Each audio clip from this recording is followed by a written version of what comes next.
Boom. Oh, hey. How are you? That's quite the intro. I'm all pumped up now, dude. Let's go. Let's do it. That's what I was telling B. It always kind of reminds me of like an old WWE intro or something. I feel like we're supposed to be coming in like lights flashing on a four-wheeler or something. Yeah, Just like exactly. throwing chairs. Yeah. I don't know if you've ever actually seen it, that scene where Homie Boy gets pummeled with all the chairs from the wrestling match, and apparently like it was not supposed to happen in that way. It was one of those things where like he asked for a chair and somebody from the crowd throws him a chair, and then like everybody in the crowd just starts throwing chairs. The next thing you know, like the rings just getting piled on with chairs. Fun times. That's what happens when Nothing you ask for a strawberries, chair. apparently. So, homie, thank you for joining us. Apparently, it was a fun one this week. B was talking to you about joining, and I didn't know what was going on, but B let me know that you knew what was going on. You didn't know what was going on. I think it was like Monday evening. You ended up checking in, being like, "Hey, is this what's happening?" And I never know what the fuck is happening. Let's be real. I invited myself. Is the truth. I was like, dude, I really want to be on the show, and I will do anything to make Oh you my, leave so that I can be on the show with Crumbs one time again. And it just happened to work out. So no, I'm just game food poisoning or something. kidding. Yeah. If anything, B and I have actually been chatting about it for like a couple weeks now. One of the things we actually think would be sick is, especially with some of the guests who've been on before, just chilling, going through tabs and stuff, just like what we're going to be kind of doing here tonight, man. Quite a few tabs, I guess. I have a feeling there's a bunch of stuff I didn't even get to. But the stuff that I did get to, man, there's a lot, and there's some really good stuff. I'm stoked, super stoked. Tons of great stuff, tons of various mediums. And to be honest with you, I've been a nervous wreck all day about making sure we actually have all the pieces accounted for, because both I'm sure B you have. and I, we were trying to hit save on all these pieces at the night of. On top of the fact that like, we know we've discussed it before, when we're on like the PC version, you could like a post, hit refresh, and your like is gone, and you're like, oh, okay, I'm gonna hit like again, refresh, cool, it stayed this time. So that's sometimes an issue. Plus, with two of us on the account, I know we were both hitting save on stuff. And then the alphabetization, it didn't matter. Like, let's say we saved it in the exact way that it was alphabetized, the saved folder decided to do whatever the fuck it wanted anyways. So then you open it and you've got like, one of Ocular Rhombus's pieces up here, but then one of Ocular pieces like way down here, and you're like, okay, well, this isn't gonna do. We're gonna have to just reorganize this. And then, like I said, one of my biggest fears is always making sure that we miss it. And saying miss it, I'm gonna actually touch base with all the dudes in the live chat real quick. 8-Bit Mike, what's going on? Brilliant Demon, how are you? Roko Mashu, I don't fucking, I should just have it by now. It's rip off, knockoff mashup. So it's Roko Mashu. Anyways, fucking slightly adrift. How are you, dude? Super terrible toys, man. Your piece blew me away, dude. Reminded me of some kind of like fucking those heads you see at like a wharf, and they tell the future teller heads, you put coins in and stuff. Bootleg Toyco, what is going on? If anybody hasn't seen it yet, the Barfo limited editions ended up being posted on their page. Those fucking look just stupidly good, man. Just surreal. David Dunn, how are you, man? Hobo Toys, what is going on? If anybody hasn't scooped one yet, because I know I still need to scoop mine, Hobo Toys has their newest design chilling in their website. Zymet Co, how are you doing? Dookie McFart Sniffle, what is going on? Roke, what am I doing? Whoa. Jess Wizard, how are you? DTO Keep, what's going on? Neckrath, Fox Toys. My goodness, man. Retrozone Neon, Drea's A's. Did we catch him? Doc Horror, what is going on? Dude, your piece was fucking rad, and the story you included on yours was absolutely freaking rad. Rude Panda, how are you? Stormico Station, I was creeping your page, man. I was going through my history trying to find something last night, and I felt like such a weirdo. I'm looking through my history, and all of a sudden there's like 12:49 a.m. Just got fucking Stormico Station as I'm creeping through the pictures of all the toys in your garage you've got chilling in there. Yo, Cave Dollar, what is going on, man? How are you? Oh, have we gotten them? The Real Synth Punk, how are you? Pikmin's Vinyls, what is going on, dude? Remakes Plethora. All right, all right. I think we've caught them. I think we've caught everybody at this point. Ashley Alvarado, what is going on, my dude? Your pieces were so out of the ordinary. You were one of the individuals that had to double check and make sure we had in the saved folder today, because you did not a painting this time around. Of course, you did your figures. Oh, geez, Louise, we got there. Take Fiend, what is up? That was a Sorry. run. That was a run, dude. I am impressed. It was a run, and B normally does them these days. Actually, Yeah. speaking of B, wherever you are, my dude, I do have the Toys Alive mug thing in me too. I'm double fisting it tonight. I almost told you that you should print off a weird thing and put it all over your drinking that says Toys Alive. I thought that would potentially be hilarious, but yeah, I coffee fiend in it tonight. Both are coffee too. It's not like I've got coffee and water. Both are coffee. Yeah. Of course they are. Well, what happened was I right before, around like 7 or 8, I made 6 cups of coffee, but I knew I would need to make a fresh 12 potter for the actual show. So this one is at a temperature that I can actually like really slug it down. But this one's still a little hot to the lips. So it's nice that I've got a little alternative.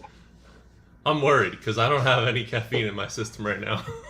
That's insane, man. But at the same time, and honestly, dudes, this is like one of the few like benefits of narcolepsy. Last night I was craving something a little sweet, so I decided to have a Rockstar energy drink right before bed. It makes no difference. It's just Right. one of those things, man. Yeah, Yeah, that's brain. fair. Well, you probably got some sort of like built up, tolerance now that it just takes an insane amount of caffeine to make a difference. I'm sure that it actually has like a different like there's probably like a long-winded explanation for it, but the easiest summarization essentially is narcoleptics. We just lack an orexin center. Your orexin center is basically what the best way I can summarize it is when you wake up in the morning, the sun hits your eyelids, it tells you to go forage for food and use your cognitive processing to actually be able to do that, and then devour that food and turn it into glucose and energy to proceed with your day. Yeah, that's your orexin center that essentially is sending off that signal, and it normally gets smaller as we get older. And jazz wizard, no, my erection center is fucking huge, my G, but my orexin center, it's typically hollow in narcoleptics. And then you look at caffeine and the effect it actually has in the brain and actually creating orexin and getting that neurotransmitter going, and it kind of makes sense why so many like ADHD people, narcoleptic people really enjoy their caffeine. Yeah. No, that does make sense. Sorry, little run there for I, for whatever reason. Go yeah, for whatever reason. As you chug 2 cups of coffee. I think I figured it Jazz, out. I think I figured it out. I'm with Jazz on that one, and I could tell I was broken when it started firing off on just affection. Somebody is like, "Wow, I could see myself really enjoying spending time with you," and your erection center is just kind of like, "Oh, me? Who, me? Oh!" And you're like, "Okay, there's something wrong with me." If somebody's just letting me know they think I'm kind of nice and they'd like to spend time with me, has to be like, "Oh, it's mating season, spring's here," then like, okay, something's up, something's wrong. Anyways, this is what happens when B is not here. Toys, You're on toys, fire. toys, You're on toys. fire tonight, dude. Jeez. Oh Oh boy. man, oh man. Hey, how come you didn't end up doing a piece for this robot resurrection? Oh, you're gonna bring that up? I had Absolutely. I had this discussion with B, dude, and he's asked the exact same question. And you know what I said? I said, I don't know. I wasn't invited, dude. I don't know. And he goes, you don't get invited to this show, bro. It's an open call. Anybody can do it. And I was like, oh, I didn't look into it apparently. So, See, but it is. I do get that because at the end of the day, you don't want to like, impose yourself. If some of the shows aren't curated, some of them are open calls. it's true. No, it's just I pretty much swore off shows after the last 3 shows, and so I'm actually. It's nice to not have to have the stress of it for a minute. So I'm okay with it. I'm okay. It's really fun to like watch a show from not be a part of it actually. I know it's opposite for you, yeah, because you have a piece in this show. A little bit, yeah, a little bit. Uncle Spank, what is going on? And what's funny, man, is you actually, in multiple ways, I would say you encouraged my piece. One, there was one day I showed you progress on it, and you were like, and you probably didn't mean anything with it. I am going to say it in the tone my brain read your message. Oh, just gonna doodle on it now? Just gonna Did I say doodle on that? it now? You're like, oh, you're just gonna doodle on it now? And I remember, like, when you said that, I was just kind of like, yeah, I guess I'm not like in grade 8 sitting in math class just fucking picking out a notebook. I guess I could kind of go above and beyond just doodling on it now. And then it was maybe like 2 weeks out from the show, you were like, dude, it'll push you to actually finish it. Because I was sitting there looking at this thing that's taking up all this fucking room in my kitchen, being like, God damn, I gotta finish this thing. but I'll do it. I'll finish it. I don't know. And you're like, do the show. You know it's gonna actually make you finish it. And sure enough, joining the show, it puts that deadline on you, man. Yeah. Probably the biggest thing I think was like analysis paralysis, and I'm sure a lot of the homies in the show can actually understand this. It's your brain starts breaking down the stages that you know you're gonna want to do the things. So I kept telling myself like, okay, well, once I get the flowers and the lights on there, like I can't spray seal anything. So I want to make sure I do any touch ups or fix anything, so that way if I've got to do any spray sealing, I can do that before I've got to actually put anything extra in there. But you keep on kind of putting it off. All I had to do was go to Dollarama and grab some fucking flowers. And I literally, the amount of times I'd walk over there on my lunch break or something and look at the flowers and be like, yeah, but I don't know what I want. I don't know. And you walk out there empty handed. Another week goes by and you're like, I should pop in there and check out what. And you look at them and you're like, I don't. And you finally bring them home. They sit in the closet for like a fucking week.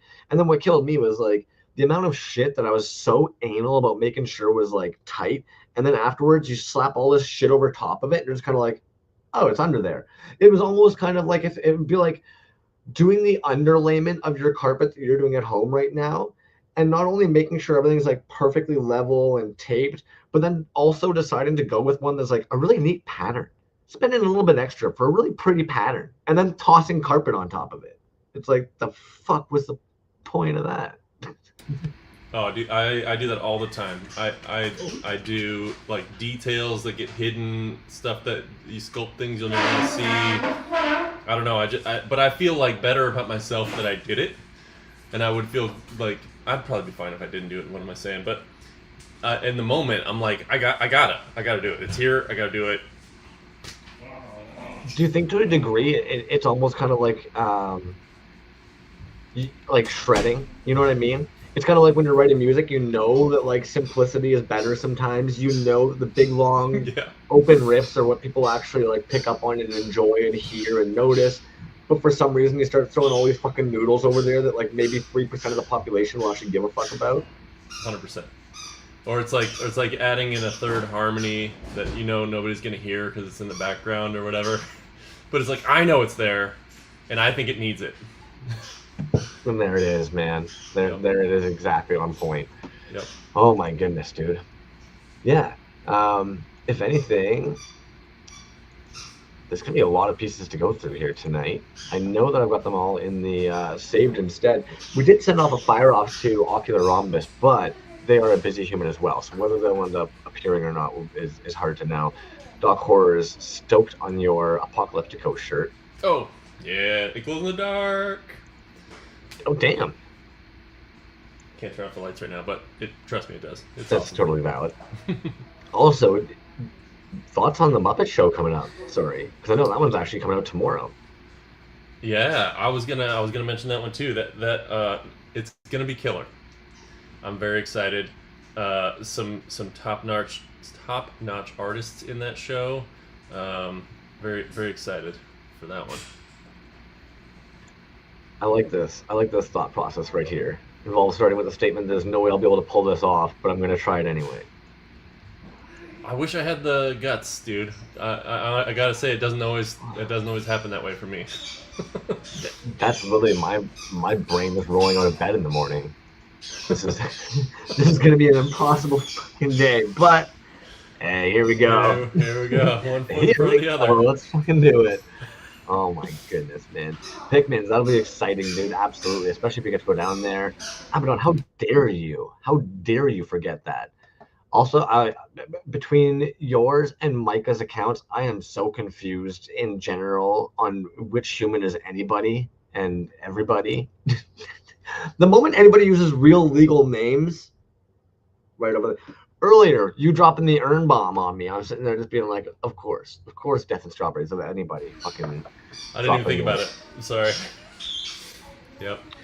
That's my it. Threw you goodness. for a loop, isn't it? You were thinking Sesame Street characters. Oh, I'm not going to do that to the dude. I'm sure he heard that enough growing up. Yeah, that's true. Fair enough. Same as shit, you know. I can't even.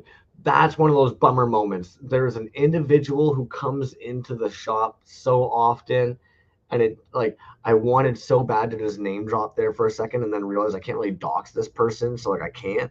but at the same time, like they've just got such a fucking killer name, and it's so hard not to want to just drop that right now. God damn it.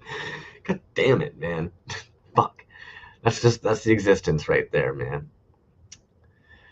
Also, before we start, I'm going to apologize for all the squeaky noises in the back because we have 2 puppies and they have toys and they're playing and it's noisy.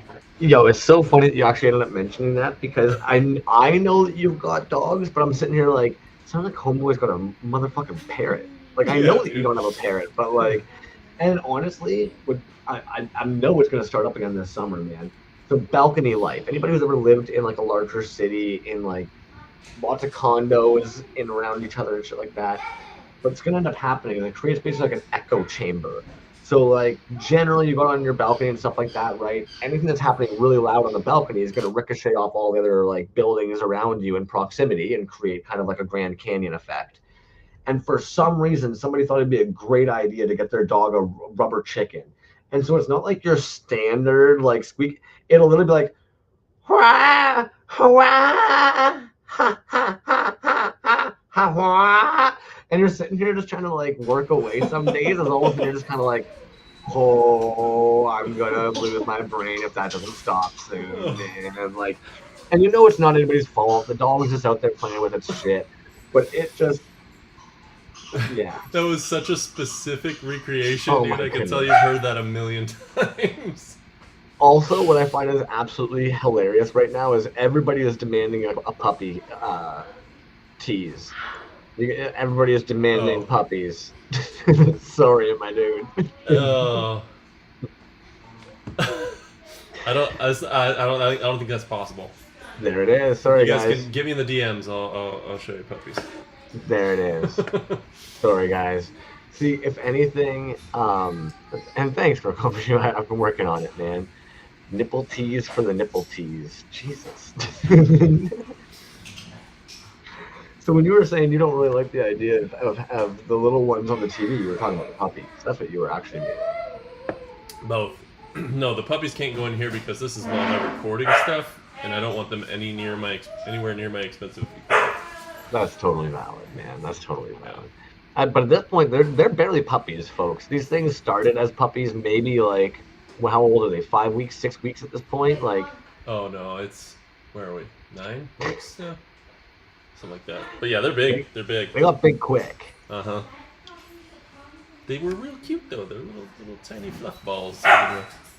They were for like a second, but they're both labs or retrievers. Neither. Oh well, what the fuck do I know? They're No, blonde. they look like labs for sure, but no, they're like husky and Isla mix. Yeah. The moment you said no, it dawned on me. I'm like, oh wait a minute, no, they're huskies, and it makes no fucking sense because they're blondes. It does when you hear them like playing because they do the like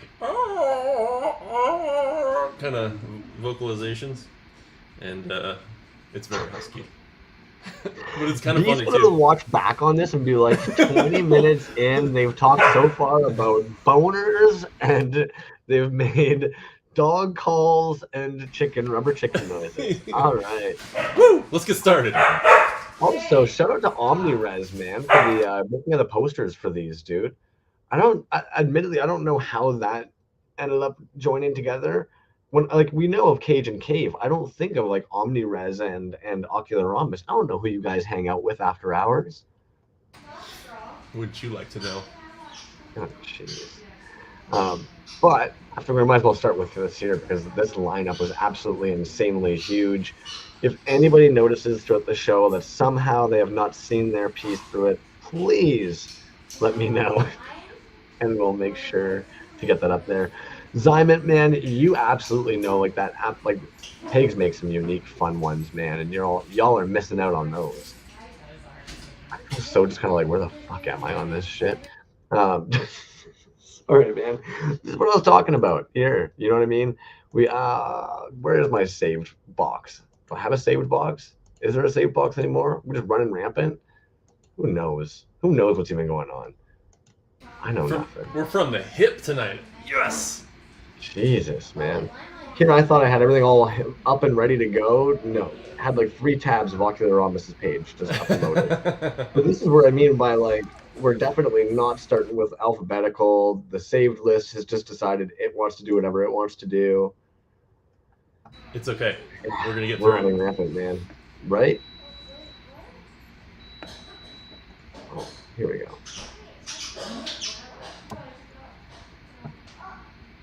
So Taneki Toys. I think one of the Yeah. hardest parts that we're going to notice tonight is going to be what the heck was kit bashes? What Yeah. is 3D prints? What are casts? What are illustrations? No Yeah, comment dude. on that one. I, yeah. I don't know the answer to that, but it's okay. I think this is one of those maybe where we just accept it that we don't know, and we're gonna appreciate the art for what it is. You know what I Sounding mean? like B. It's starting to sound like B now. Dude, it looks cool. No, no. I mean, Let's be honest. The main maybe he's thing, got a point. Maybe he's got a point.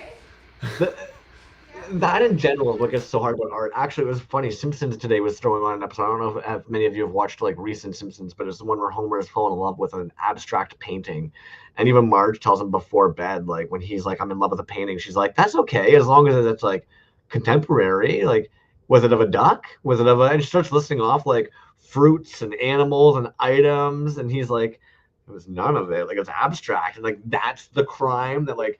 There's no real like intent or purpose or design. It's just abstract. Yeah, Zymeco. I think that was part of what I found so neat was the vast variety of mediums. Even I know Vomiting Droids originally had shown me that they were working on for Robot Resurrection, and then like 2 weeks before the show, I asked them if they were in Robot Resurrection. They said no, and then night of Robot Resurrection dropped their Zine anyways. It was like, the fuck do I know? Ashley Alvarado, I'm with you, dude. This thing's a beast. It looks like it would fit right into the world of Street Sharks. Oh, I hadn't thought about that. Oh, look at Hot that. damn. I was thinking because it was all painted up all gray, like it was like a RoboCop. It would fit in the RoboCop universe for sure. Oh, fair. Especially by like the end bad guy. Mm-hmm. Fuck, that movie is so good, man. I remember the first time I ever saw it, seeing him just get all of his limbs shot off at the beginning. I was like, this is absolutely madness. Like, Dude, as like how is a this in a movie? 8-year-old or whatever, yeah, That's just it, yeah. yeah. Need a hand, shoots his freaking. It's like, oh my goodness, like over the top in the best way ever. Ocular Rhombus, how are you, man? We are very slowly going through the pieces. I think this is the first one we've actually pulled up. We've finally gotten off of the poster and discussing the theme of the show and making animal noises, and now we're into the pieces. Yeah, Ocular Dude, you absolutely crushed it. It's a great theme. Also, did you intend and plan for it to be on um, Easter, or was that just kind of a beautiful coincidence? Yeah, what was it the same time last year? I don't remember. No. I don't remember. Yes. Yes, Fair. yes, it was. Makes sense. Knowing my luck too, it's one of those things that they probably dropped that during the live as well, and they probably said it multiple times. And I was sitting here probably just getting baked, doing dishes, being like, neat. Yeah, I made it through halfway through the live, and then the kids needed attention, and I had to leave. Unfortunately. Motherfucking kids. Bot and Fake Name didn't explicitly say that these were for the Robot Resurrection, but seeing that they were dropped on their page, I decided to post it anyways for part of the Robot Resurrection. It just seemed fitting to include it in there. It does. It does seem fitting. Robots are the reason for the season. I'll be honest, I probably would have been more likely to continue into Christianity if it turned out that Jesus was, in fact, a robot. How do you know he wasn't? That's what This is true. I bet you there is some out there that would probably argue on that point because it just makes him more badass. They'd be like, why do you think he had such a ripped six-pack, bruh? Robot abs, my dude. Which brings Robo Pope. Oh, Oh god. Resurrection Erection Center, home of nipple theater. Jazz, if you don't make a shirt with that, then you're just missing an opportunity, my friend. And Rocco and or One Fake, if you're in the room, if those are handmade sculpts on those heads, please let us know. Drop it. Ocular, if you did feel like hopping in, but the link is giving you issues, just let me know. I've got too many tabs to notice what's going on. And I'll be honest with you, my brain has been like a shriveled up raisin this week. So processing information, it's just gonna get lost in the folds and or slide right off. Don't give Jazz any more fuel for the fire, bro. Oh my goodness. You are gonna end up on a t-shirt by the end of this show. This, if and if I'm not mistaken, oh yeah, fuck your kids too. Sorry, not literally, figuratively, obviously. Jesus, the brain's just not doing a good one today. Also, yo, Omi, looking through yours on this one, and I'm gonna obviously go back through and look at them closer. But if I'm not mistaken, there was a how you made near the end of this. The foamy, that's what I want to see. I'm sorry, I'm hooked now on that part. I'm down the rabbit hole. Did we get a how you made? No. But it looked almost like they had used like that pull foam. Instead of, I know we've discussed often like the spray foam, it looked like this part here actually was more like packing. There's a pick in my store. Oh, there we go. That's what I'm thinking. Ooh, look at that. I was gonna say that's a dope fucking art. Damn. Oh, is that expanding foam? I think they've been using expanding foam more and more. It's the spray foam. Okay. Yeah, honestly, cool. I think the impressive part about the spray foam is, in my opinion, spray foam is messy as fuck, man. Yeah. Difficult to make it look like that. Difficult to make it look like that. Difficult to actually, like, work it. And I think we've discussed it before, like, you're never going to be able to keep using the can. I don't know how you manage to use the can. Like, you've got to just do as many as possible in one time. And then say goodbye to that can. Because once it starts coming out, that little fucking nozzle, it's just... Yeah, and then it gets all gummed up, and yeah, we've all been there. That's no fun. That's exactly it, man. Yeah. But I would assume this would be one of like those little model kits that they have typically where like the organs come out. Oh. That's what I would think this is. Pieces cut off, bunch of fucking wires, robot arms. Yeah. Meticulously constructed large. Stands over 9 inches tall. Dang. Oh, dude, Zyman, you're right on point, homie. This one point, I was spraying up above me, and I remember thinking to myself, why the gap wouldn't fill? And literally, as I started thinking why the gap wouldn't fill, right beside my neck started getting hot as fuck. And I remember taking my hood off, as all of a sudden I realized it had been going up into the gap, out a hole I didn't realize, and just pouring into my hood the whole time. And until it filled up enough that it started like reacting, I didn't realize half my hood was just full of it. And yeah, bro, you do not want to watch the clips back of what you just said. Jazz is gonna rip you apart, especially as I'm just doing this too. Yeah, seriously, dude. Oh my god, you are just stepping in it. You're stepping in it right now. Jeez Louise. Dude, I thought this was brilliant as well, to have the 1 9-inch one-off, but then to also do a run as well. Children of the Machine God. Yeah, it's rad. These paint jobs too, man. It's impressive. It blows me away every time. But it's like there's a lot going on, but it's restrained at the same time. If that makes sense, like. That's actually a great point. Yeah, it could be a mess visually, but this is not. This is curated. You know what I mean? What's kind of funny too is I think, especially with something like the Robot Resurrection, again, like we were talking about it, wires. Like just the idea of wanting to go more and more wires all the time, and then for this to actually, like you said, to have kind of like that understanding to be like, no, I don't want to push it too far. I don't want to go overboard. Yeah. Plus, Those how often are you going to see goggles like are a cool. even the mixture of mediums, man? I think we Hmm. first kind of started seeing it with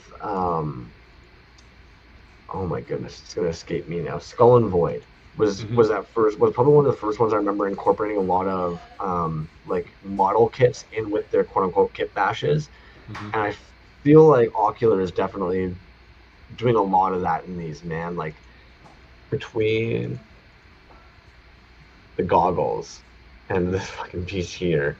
Not to mention there's the one with like that robe over the shoulder Yeah. or the mutant arm. And then to get that clean connection here, like that's the part that I find impressive, man, is always having to go back and try and cover up like anywhere where you've glued, anywhere where you've Yeah. That's why I started working with wax, because then you can just there. hide all those crimes. I'm impressed by people that do the kit bashing like raw like this, dude. It's impressive because it's not easy to do. No, the blending. Yeah. I'd imagine you probably eat a lot of fucking resin dust too. Yeah. Hopefully you're wet sanding to avoid some of that lung dust. You don't want no lung butter. Yeah, yeah. It, it's just I don't know, man. Any of you that are like meticulous about making sure that you goggle up, glove up, respirator up, etc., like hats off to you, man, because I do not.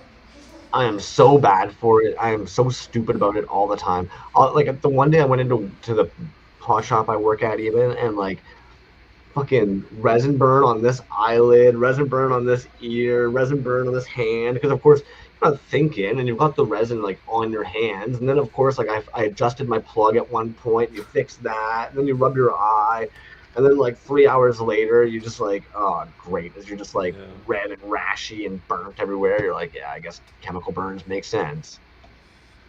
There's something about too. There's something to be said about like having a workshop place where all that stuff you can be messy, and then you leave those clothes in there, and you Yes.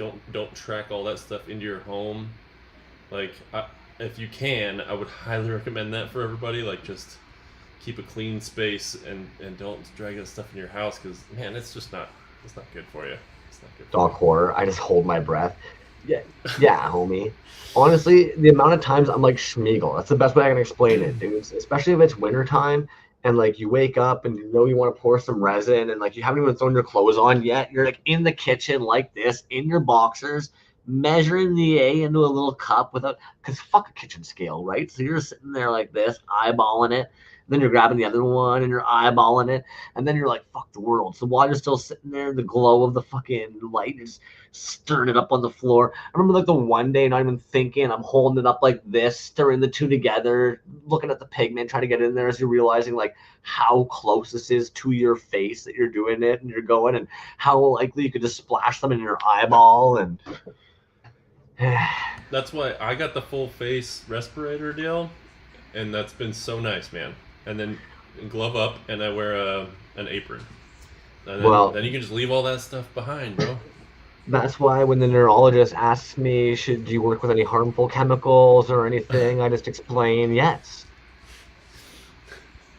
I eat that stuff for breakfast. uh, That's exactly it. Oh, yeah, fuck, man. I mean, This was a I wear clothes every day that are carcinogens, so who am I to say, right? So whatever. totally valid, man. That's why I always love when somebody will ask at some point, they'll be kind of like, are edibles better for you than smoking? And you're like, anytime you can avoid just lighting a bunch of carcinogens up and breathing them directly into your lungs, yes, technically it's better because everything is going to have tar. Then you explain to them, like, see all this lumber and organic matter here? That really is just the carrier. You want all this lovely dust sitting on there, but like in order to get that, you're going to be burning up all this lumber. So like if you're asking me right now if finding a way to just like concentrate all the good stuff and put it into a matter you can consume that isn't on fire, yeah, yeah. It's like, have you ever parked your car next to fire, like a campfire, and then you get all that crap on top of your vehicle, like dust and dirt and muck. That's going in Well, your lungs, bro. That's going in and your that's lungs. why, to a certain degree, you also have to have some humor about it. Like I'll never forget my drummer back in the day. I'm sitting there scraping my grinder, and he's watching as all these little pieces of metal or aluminum are falling in. And they're like, "Dude, aren't you scared of like all the little metal flakes?" And you're like, "Nah, it gets you more fun." you gotta, you gotta just pick your battles sometimes. You know. That's fair. That's fair. This was an absolutely fantastic piece, man. Reminded me of something we'd see Hurt Toys make. To be honest with you, Yeah. combination of like Hurt Toys and DLL Customs. Mm-hmm. Mm-hmm. If they ended up coming together to make a If piece. it was like massive, gigantic. Well, I'd imagine this must be relatively large. Yeah. If it's going to be that Optimus, anything with wings is always going to be fucking cool too. Let's just be honest. Agreed. What do you think Yeah. it's sitting on? Looks like a circuit board maybe with like some. It looks like a heat sink there on top and some capacitors. Oh, it's a Wi-Fi router. It's got an antenna. Smart. I'm being Modem. nerdy. Tape Sorry. beam. Mm-hmm. Nailed it. Mm-hmm. It's cool though. I'm also very intrigued by this part here. It reminds me of like those old those butterfly Yeah. fairies that you Yeah, wind yeah. up in the fucking shoot off. Did you know? I don't know if anybody follows Jimmy DiResta on YouTube, but he's the one that invented those things. He was a toy designer back in the day, and that was his claim to fame. I did not know. I do remember LM9 telling me he had been on the set for those when they were trying to get the commercials for them. And of course, trying to get those things to actually like be in a controlled environment was one Yeah. thing that was just like, impossible. But then he said like the amount of kids that were just fucking screaming and crying because this thing was almost like a weapon at that point too. Like it's Yeah. not like it just like beautifully soared away. It's like fucking shooting now. Oh, good If I'm not times. mistaken too, I think they shared in their story their kid actually was helping them do some of the paint app on the bottom modem portion as well. Rad. Nice. And this is actually pretty fucking impressive, man. The type Yeah. paintwork on those. Again, I'm just fascinated by the wings, Yeah. wing life. I dig the pose. This was a Gray. smart one, man. Yeah. Yeah, this one is iconic. This one's stuck in my brain. Like, I saw it once and then I couldn't stop thinking about it. I don't know if that's a good thing or a bad thing, but it's definitely iconic. Well, let's be real. It has a very much oh, what the hell is it called? Toy Story. That Sid, Oh yeah, yeah. the I hadn't crane. even thought of Oh, that. what's You're her? right. The hooker. There we go. I knew there was a reason it should be sticking out of my brain intentionally because she's a hooker. She's a little doll head with the legs, but there's actually a crane part and with the little hook on it. She's a hooker. I was like, what are you Anyways. talking about, dude? Yeah, because I remember like just thinking that was like a. Anyways, but Mhm. I wonder if that's maybe part of where this ended up kind of sticking out a little bit more. I love the fact that like, the eyes ended up having the blue with the pink. It reminds me of like the old school 3D glasses. You would get one's red, one's blue, or whatever. Yeah.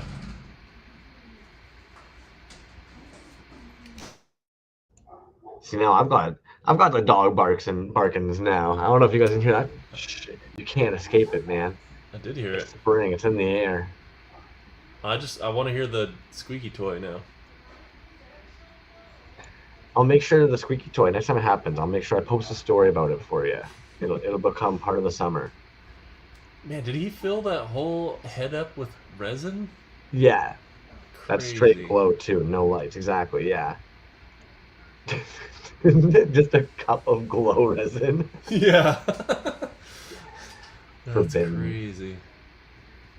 I'm curious what the fuck this thing is that's inside of there, to Oh, be it's honest some sort with of you. bug or something. Looks That's like. what's got me tripping out. Looks Yeah. like some kind of weird like SG1 bug. You love the SG1, don't you?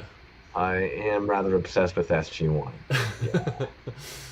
I haven't seen If- that show since like 1992 or whatever. I don't even know if it was out in '92. Or whatever. It's such a Whatever great came show. out. You have to accept that it's basically like Power Ranger graphics. That's the main issue. If you're not willing to accept that Power Rangers was badass, you're not going to like Stargate SG1 Fair. because it's very similar. Like And it's so sad. By season 10, poor Richard Dean Anderson is just so old. And watching him try to like run to get into some bushes or something, and you're just like, oh, that poor son of a bitch. It's just not happening anymore. Oh man. Bomberman toys. Oh, good. There's an English translation. I was like, I don't know if I can read all this in Spanish. Robot Resurrection. Ooh, I kind of want to hear you try now. Ooh, I might insult some people by doing that. Fair Like, enough, fair enough. for people that are interested, my mom speaks fluent Spanish. My dad is Irish, and so I grew up with it in the house, but I don't speak it. The problem is I understand a lot of it, and then people will speak Spanish to me and thinking that I know how to speak Spanish, and I butcher it. And this is my problem. I'm afraid to butcher it, so I just don't do it. I'm with these guys. Color palette killing it. Mm-hmm. Retros and Neon, honestly, let's be real, dude. SG1 is fantastic. It's almost like if you were 10 years old, it's got to be the coolest thing ever. Stargate, the movie, was the coolest thing ever. I don't know about SG1, dude. Honestly, I had a hard time with that one. See, in my opinion, what's dope about SG1 is every single episode is basically just Americans landing somewhere, going, the way you guys do shit's fucked up, and then basically causing trouble and either having to run away or destroying the political system that currently works on that planet. Imperialism, then. It's just a show about imperialism. Why would I want to watch that? Sorry, we're getting off topic, dude. Right? I'm ruining your show. The chat's kind of been like, can we please talk about this fucking rad-ass piece? Sorry. Tape Fiend even called it, though, these boots. I think what's actually sticking out a lot about these boots, because yes, the color palette is, the paint palette's fucking amazing, but something about these reminds me of almost like Final Faction or fucking anime, just in general. Mm-hmm. Yeah, and the color palette kind of, maybe it's the figure itself, but this reminds me of like those, like, oh man, what's that? Is it Star Warsaw? The guy in Poland has all the Polish bootlegs or whatever. Yeah. This has that vibe, and I'm way into that stuff, dude. So this is rad. Good point, actually, with the oranges and the reds and the grays. Mm-hmm. Mm-hmm. Definitely. And what's interesting too is I'm curious now, like because like let's be honest, we're all from all around the globe. I'm curious sometimes what influences end up kind of sneaking their way into our works. Mm-hmm. You guys have a tough one there. I think the show is so much better than the movie. But you bring up a good point that Kurt Russell is so good. He was good in that movie. I clicked on just so you know, I can't see the chat in the video there like you are. Oh, fair. So I have my phone over here, but it's teeny tiny, so it takes me a minute to. So on your screen, you don't have a comments section? No. Oh, you know what? It's probably got to be because like being our admins. Probably, yeah. Way to lord it over me like you're some sort of special guy, and I'm nothing. I get it. Well, that's what you get for sitting there bragging about, I've got a wife and kids and dogs too. The whole family. I like Stargate the movie. Stargate SG1 is dumb. Zymot, you did not disappoint. Well, okay, what drives me wild is how did you make so many fucking pieces on top of your regular Friday makes? Yeah. Homeboy is a hustler, dude. He works hard. And so many different things. Like I just pulled it up here a second ago when I was painting. These fucking paint sticks, man. I think about these a lot. I think about them too often. Yeah. I'm sure you do.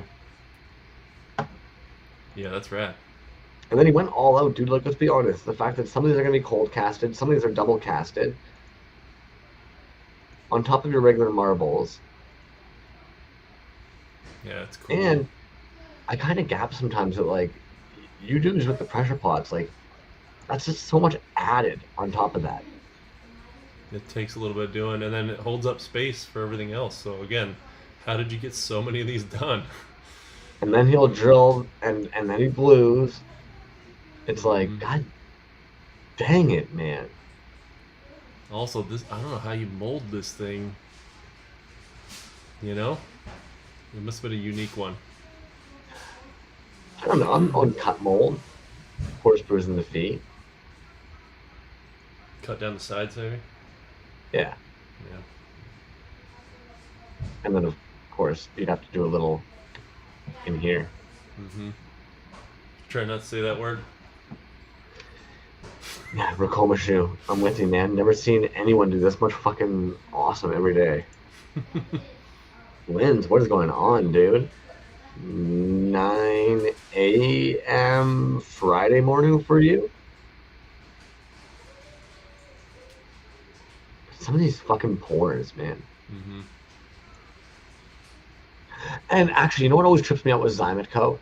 Their paint apps and their pores are almost indistinguishable. Yeah. I almost always forget that they pour so much of their stuff blank and then go hams on like the fucking airbrushing. I didn't realize he was using the vinyl wonder paints. I was about to say how it's like looks like a vinyl piece the way it's painted, but this makes sense, I guess. Oh, dude, if anything, they've been using the vinyl wonders for a while, and back to how like this dude's brain is just on a different level. They made a bunch of opaques recently. They showed they mixed a bunch of their vinyl wonder paints together to make a bunch of like opaques, and it's just fucking fire, man. And we could not a clue when, how, all it. But yeah, Yeah, his decon booth too was just stuffed full of pieces, dude. There was just stuff everywhere. It's so much work there. That was impressive. all the time. Yeah. Just fucking dumb. And even when they were going over, one day they had a whole post going over like their process for with the Wonder vinyls, like the stages they use in order to get like the most efficient flat surface after wet sanding their 3D printed pieces. Oh man, oh man. You want to talk about getting random erections. Hmm. See, and okay, so back to like so many crazy medium choices.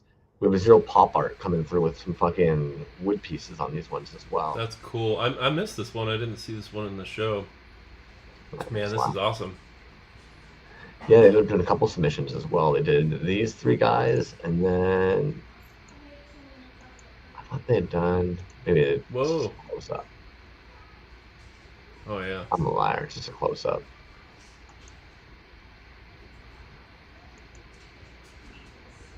Man, that must have taken forever. I dig that. I dig that. This is a That's Halloweeny fun. one. It's got like a pumpkin type head with a robot monster underneath. Yeah, mutated pumpkin zombie. Using the screws on the legs here is smart too. Oh, I didn't even notice. That's so good. Yeah, that's rad. He's got an interesting, very comic book esque paint app style. Yeah, yeah. And Yuppie Bomb was another Yeah. artist. Wasn't familiar with till this show. Me neither, but that's awesome. That's funny. It's like a reliquary, but it's also kind of like a A Zoltar confessional. box. Yeah, no, but like remember the Zoltar machine from Big? You know, where you put the Right. coin in or whatever. Like that's yeah, it's an interesting conglomeration there. I'll admit I didn't click through the pictures of theirs on the night of, and I thought originally it was a plaque piece. Mm. I thought this was straight up like almost a like 2D wall mount. Everybody catching on at the same now. Robot Confessions, 5 cents.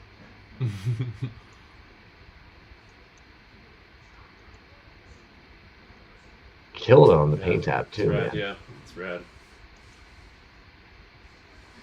I have an obsession with like antique reliquaries. I don't know. I've always had an interest in that stuff. You know, where it's like you take random things and you kind of elevate them with with their surroundings or whatever you're encasing them with, you know.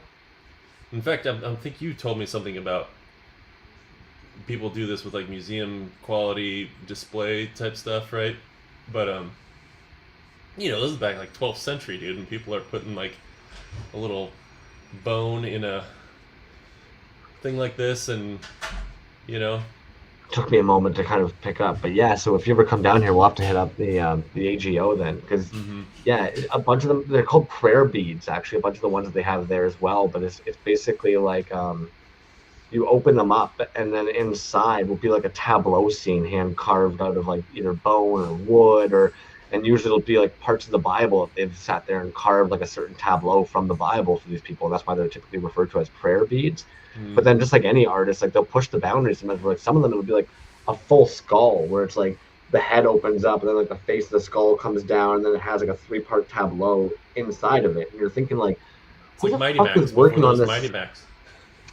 Basically, yeah, man. And that's what's Right. kind of jokes about it is that like as you're walking into that section in particular, it's called the Tom Thompson collection because basically when somebody passed away, they ended up donating their collection to the museum. But even in front of it, it has like a big giant showcase of kind of being like, here's an assortment of some of the items you're about to see as you proceed through. And what's funny is every time I go down that section, I think to myself like, this dude's just beat. This dude is B to the J Yeah. back when like people were basically paying people to come back from foreign countries with really cool fucking shit. Because like one of the things in the thing is like a 100-sided die, and you're looking at it being like, sorry homeboy, like that's not a prayer bead, that's not like some that's a 100-sided die, that's a toy. Like and then you see like all the little like fucking like you said Mighty Max prayer beads and you're like, yeah, this dude was just one of us. He just had a lot of money, had a bunch of people coming back from places being like, check out this shit we grabbed, and he was like, I need that, I need that. Some of them are even just like medicine bottles that look like different things from the eastern part of the world. And yeah, man, it's we talk about this all the time, dude. Thank fuck humans still give a shit about art. It's trippy to me when we look back in time and we look at like, you know, somebody being buried with a bunch of statues of like their 2,000 man army, and you're kind of just like, so he got buried with his army man action figures. Cool. Like we've joked about it back with the Creators discussions the one day. We were talking about how mom toys, we were calling them, because it came out.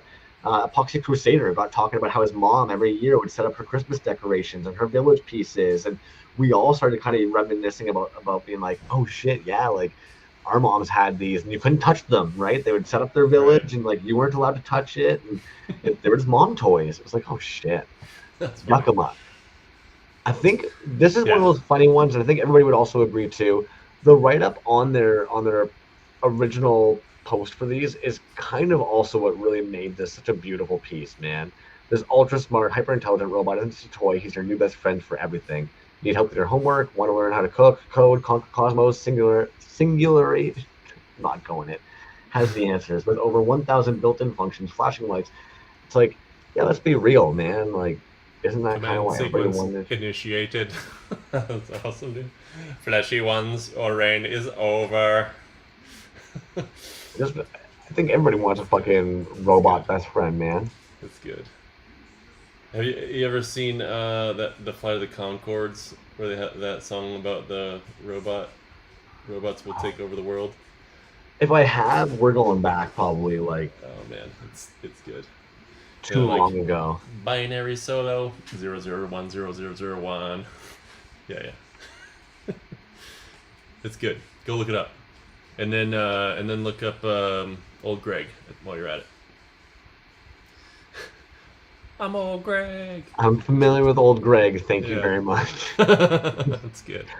There's a metal band called Old Grey, and every time I see it, I can't help but just picture Old Greg and a metal band for some reason being about them.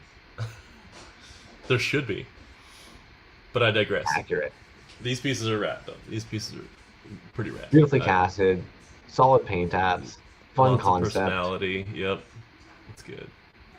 I'll admit, dude, I couldn't even begin to guess what the hell these are. If they were, like, from a kit bash standpoint, I don't know what pieces have been used. If they are just a straight up bootleg, I would not be able to tell you. I recognize the legs. That's one of the. I think that's one of the Star Wars robots, but the rest of it, I couldn't tell you. That's that's just it. This piece here almost puts me in mind of something that like from McDonald's that we would have seen close in two Yeah. parts. Two IB legs. Look at fucking Jazz and Bliss. Nerds. Yeah, 2-1B. That's it. See, and that is why we gotta start be pulling in the homies from the live chat to come hang out and talk toys because Mm-hmm. they know this shit. Mm-hmm. This was a fucking great combination, man. Mm-hmm. The fucking Rock'em Sock'em Cyclones, red versus blue. The Cylons. Yeah. Good combination, man. The colors are spot on too. It's good. It's just Hand cast and painted resin figures, come bagged and tagged, 2-figure set, 2 sets available. yeah. You can't separate these guys. Come on now. No.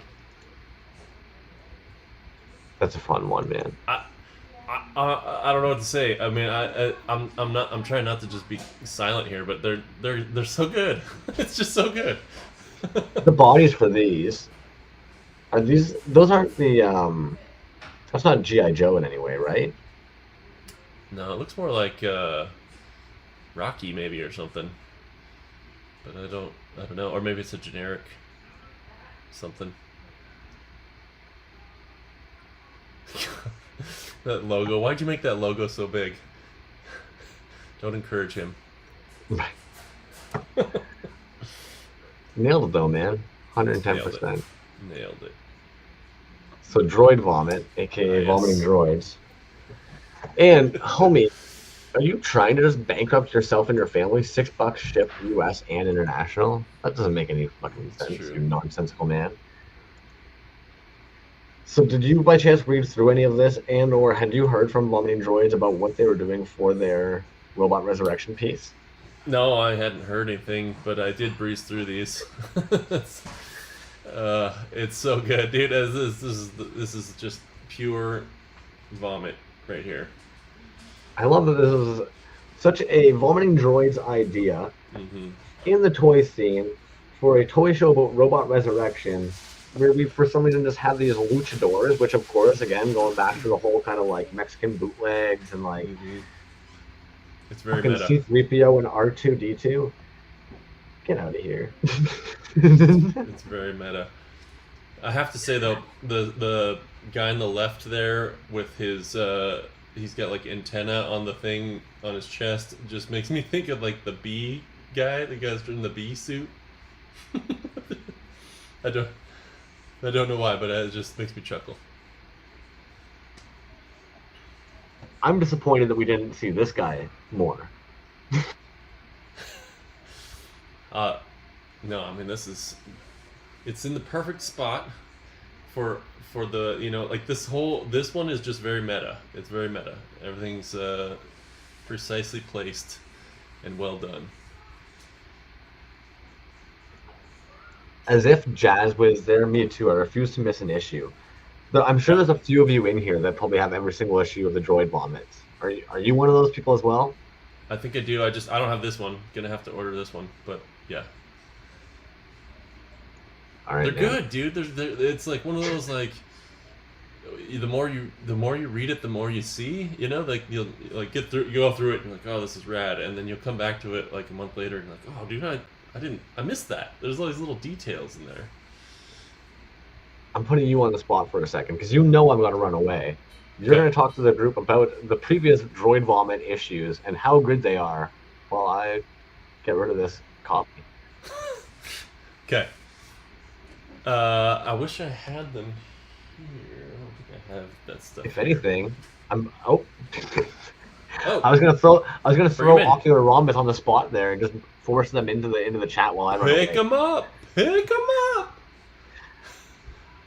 So there, we're gonna force you to also cover with Ah, Captain Strawberries. Oh yeah, we threw the hot in, just like a hot onion, man. I wasn't even.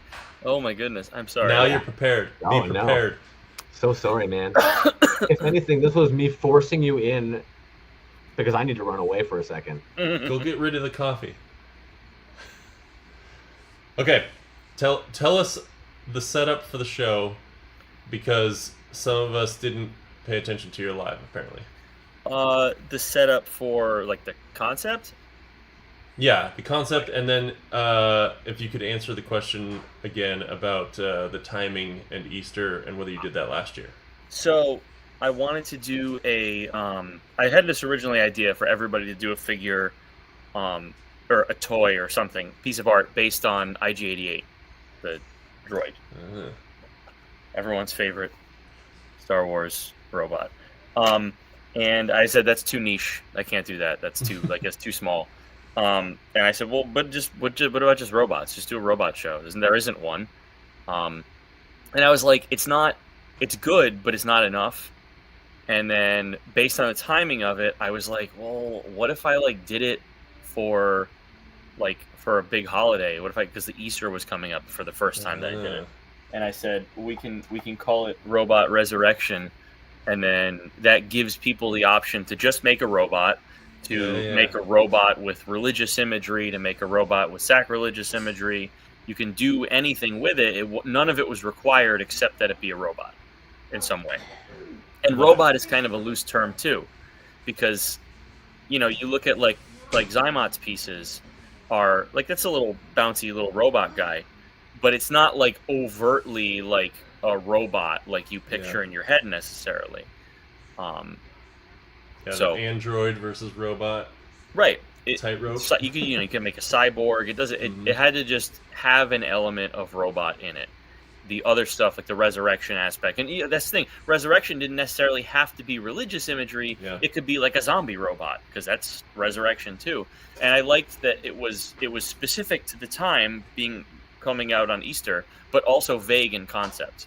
Yeah, but a lot of that iconography is now making a lot more sense to me. Because I was dumb and I did not pick up on that. But now it's resurrection, Easter. Yeah, gotcha. Yeah, it's a whole and I was level. going to actually, last year, the first show was on Easter, on Easter proper. But this year, Easter fell on 4/20, and it's also my son's birthday, April 20th. Oh, yeah. And his birthday party was the day before, and I was just like, I can't do the show on... it was too much. So I was like, let me postpone it one day. It won't lose its effect. We'll push it one day. It'll be fine. Yeah. And it was good. It was tremendous. So yeah, I was happy. 100%. I definitely think it would have been a lot to try and juggle all in one day. But also, you kind of nailed it, man, that none of it confines to Easter, which is kind of nice. Let's be real. If we had ended up with 100 pieces of bunnies, I'm sure people would have been a little bit kind of I'm okay. I'm good without. But I don't know. You'd be surprised. These guys always surprise us. that might surprise us. We did have a whole fucking Shrek show, but and even then with what it was defined as only 2 people in maybe 4 across both years ended up making a robot on a crucifix. And I was you're worried, okay, is everybody going to do that? But no, we just got 3 or 4 really well done, tastefully done ones, and well, as tasteful as that can be. Tasteful crucifixion. Yes. Before you go on, I want to answer a question about this. Did I lose you? Oh no! Go ahead. No. Okay. We made So this is the DAP craft foam that I've been using, and what I didn't realize, if you read the fine print on the can, this can is reusable. This little loop here, there's a little notch on the top, and if you bend the nozzle and stick it into the top, you can use this as many times as you want. I don't think I've ever used the DAP brand. Now I've never known that. Yeah, I'm looking at that too, being like, okay, I can't be that stupid. I swear mine doesn't have a little bendy flicker. No, I've never seen it before, but this, because it pinches the tube here, and then everything in here just dries up. Yeah. And you can reuse it as many times as you want, which I didn't know the first time I got a can of this, and I kept jamming a screwdriver into the opening here to clear it out, and then eventually I punctured it, and all of the foam came out. Yeah. which was fun. Yeah, but you But wish you had that I on camera. never apply it directly to the figure because it is way too unwieldy. I spray a bunch on a piece of cardboard or a paper plate, and I apply it with a toothpick. There you go. Just like kind of like spread it, almost like paint it on there, and then when it expands, it does what it wants. But I don't put so much on that it will expand to a crazy amount. That makes a lot more sense as well. Because, like you said, it's a bit of a hard one to just necessarily get directly into the spaces you want. Yes. Especially, right here. Pull back up your. Oh, nice. Now we're just none of us are on there. I love it. Oh, nice. Now we're okay. See, this is life. There we go. We got there. We got there. My goodness. Man. I'm curious, real quick, while we got you here. Can you give us your overall impression of like this show versus last show, and like what kind of stuff like jumped out at you? I mean, there's definitely. I liked the variety this year, like across the mediums. Now we had a little bit of that last year, for sure. There were some digital artists the first time, and we had what's it called, Phantom Lake as well the first time, making just absolute. I don't know how he does what he does. I have no idea. I cannot fathom. Even less than I can fathom how someone like General Porpoise creates. I just like I can't wrap my head around the paperwork he's doing, like literal paperwork. But no, I loved the variety this year. We had print, we had Vomiting Droids making a zine, which was awesome. And there were a lot of new faces this year that I either didn't know or didn't think that they were going to join. And I think we introduced people to a lot of new artists, which is really awesome. Yeah, I'll second that. I saw a lot of new names in there. That it's cool to see the scene kind of expanding and more folks kind of getting into this stuff and trying some different shows or whatever. So yeah, I always love to see a new name on there. I think that's the beauty too of doing open call shows, is that you will get people in there who just want to try it and like do it. Just join an open call show. Just do it, because no one is going to make you feel like your piece wasn't worth being in that show. No one is going to do that to you. The only person who's going to do that to you is you. I did it to Crumbs apparently, but I didn't mean to. But you kind of nailed it, man. Honestly, what I think was so great about it is, and especially the more people that are doing this, the more that, because your following is going to be different than my following, it's going to be different than Death and Strawberry's following. And even though we might still have like the same 100 or 200, there's still all those outliers as well. And so all of a sudden, like there was a ton of names from the show that you did this past weekend that I had never seen before, probably wouldn't have seen before if they ended on this show. And it just so happened for a bunch of them, they were really appealed or attracted to the idea of the show. Like for a lot of them, it was kind of like you look at their pages and it might not be that they've even really done anything in our realm before, but the idea of doing a robot resurrection piece, they were like, oh, fuck yeah, I'm on board. And suddenly you saw them tossing some work. Yeah, it was awesome. I didn't make the group chat too early this year like I did last year. Well, I still made it too early, but I didn't make it as early as I did last year because it just ended up being insanity before the night of the show. Well, but with the group show, how do you find that affects running the shows? Like, do you find that there's a lot of encouragement for people who maybe haven't participated before, or like what is kind of some of the benefits you'd say to having like the group chat? Definitely the biggest thing is encouragement for people who haven't done these kind of things before, because a lot of people are sharing some in-process stuff or asking for advice. We had someone in the group chat, I can't remember, I can't remember if it was this group chat or another group chat, where it might have been for another show, but they were asking about having to switch types of resin at the last minute. Because they couldn't get what they had intended to, and somebody gave them advice on something to use instead, and they ended up pulling a piece off. And again, I don't remember if it was for this show or for another show, but it was through a group chat for a show. And that sort of stuff is super helpful. especially when there's people who haven't necessarily done a lot of pieces or a lot of shows in there. It's like you now here's a community of your peers, and this guy might have made 3 pieces, talking to a person who might make 300 pieces a week, but they're just 2 guys having a conversation.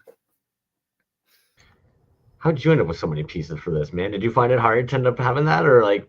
Well, last year I did 3, and I only intended to make the statue. But then I finished that early. I finished that like a month before the show, and I was like, I have time. I have all these the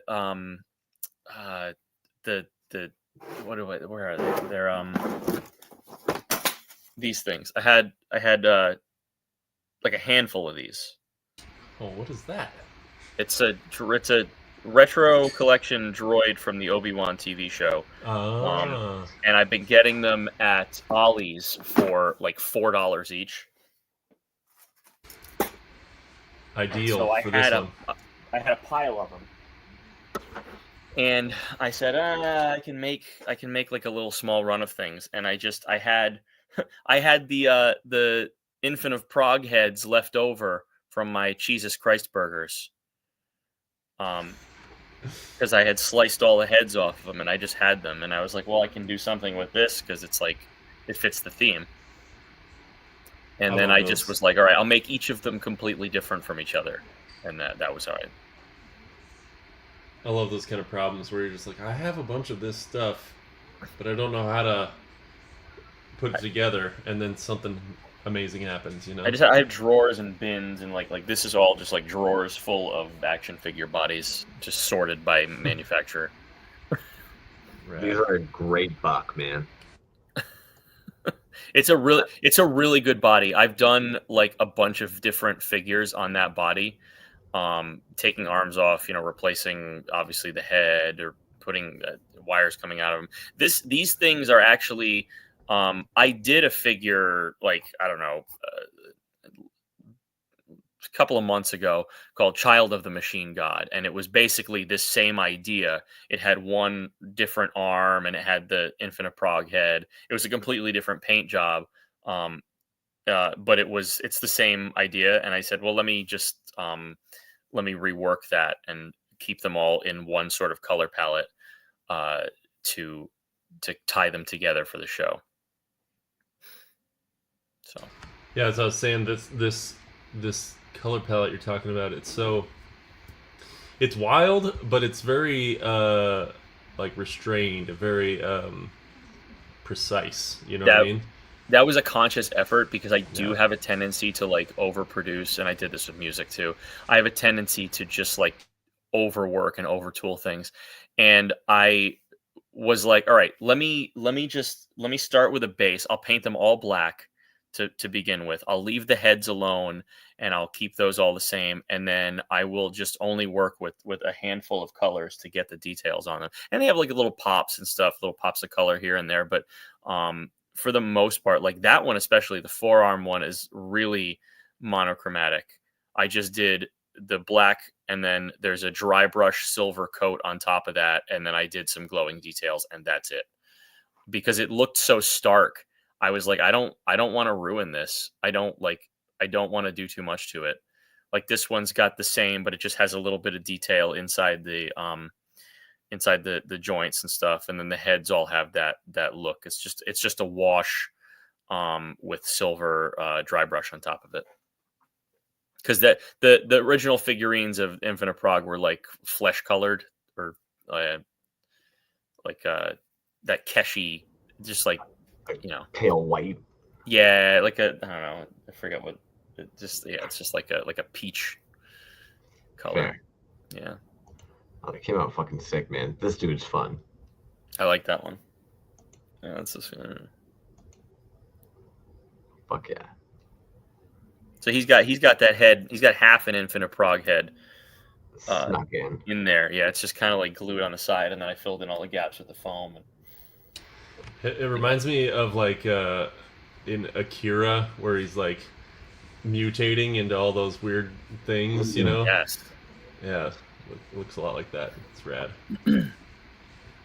this artist here, Erna Giacomo, somehow we miss them almost every show, man. They make fantastic stuff, but Oh somehow we yeah, end up fucking missing them every time. I remember This, the piece he made for the first Robot Resurrection was like that big like 50s sci-fi like walker thing.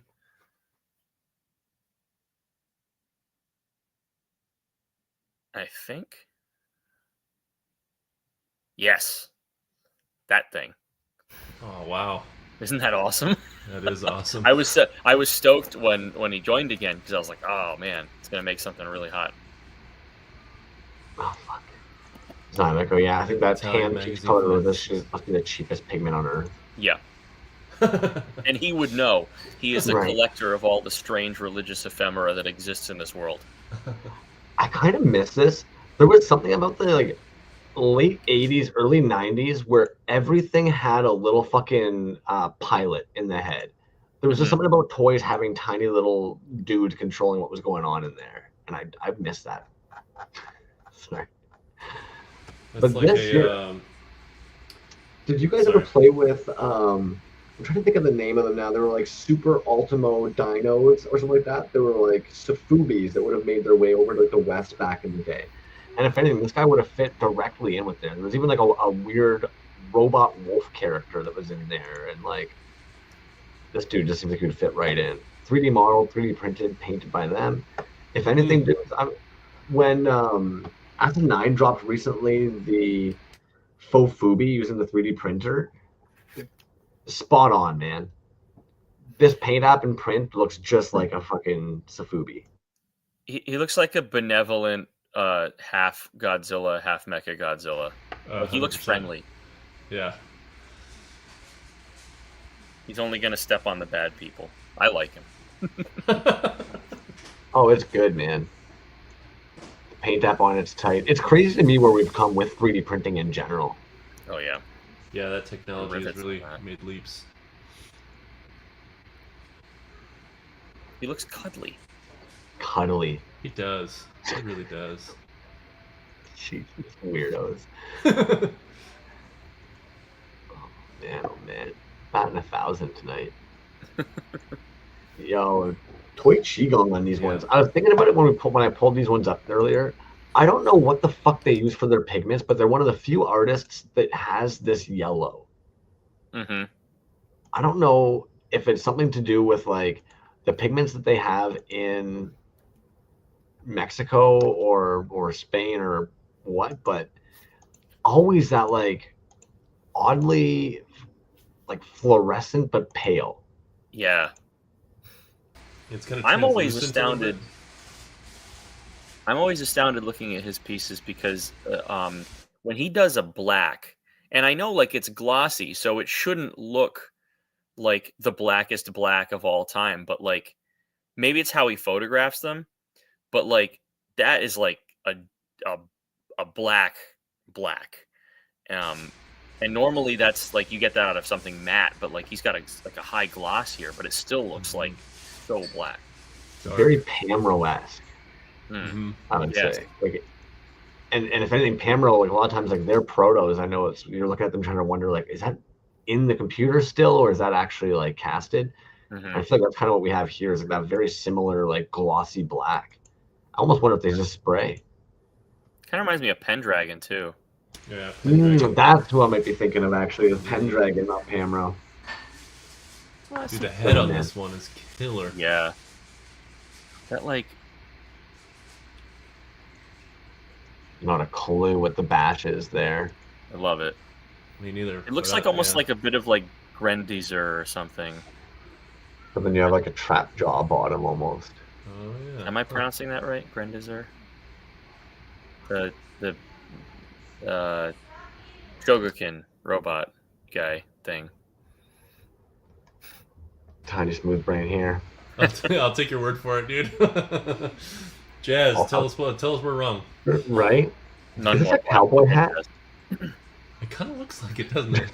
That is like, like a fucking cowboy hat. I I think. think this is one of those things where like the kit bash itself is really hard to place, which is kind of perfect. That's kind of what you want from a good kit bash. See, this is what I end up not being able to do when I'm doing a kit bash, because when you kit bash something but then you cast it, you make it completely congruous, and I have to fake that. But when you look at it like this, it's like I don't know where one piece of the bash ends and the next piece begins, and that's fantastic. You see that when you look at like a Titty Beans piece, and you can see elements from figures that you know of. You know where this half of the head came from or where the bottom half came from, but they are connected so seamlessly that you would never know that they weren't originally a seamless thing. But see, I was just complimenting you earlier before you came in that you do that. And I think it's so much harder to do on a one-off like that than it is to, like, I can use any material I want and then make a mold and cast it congruous like that, you know? Yeah. But I mean, I have to cover up seams and there's a lot of paint, there's a lot of fabric, and there's a lot of glue. I'm just saying, don't count yourself out there. You got skills.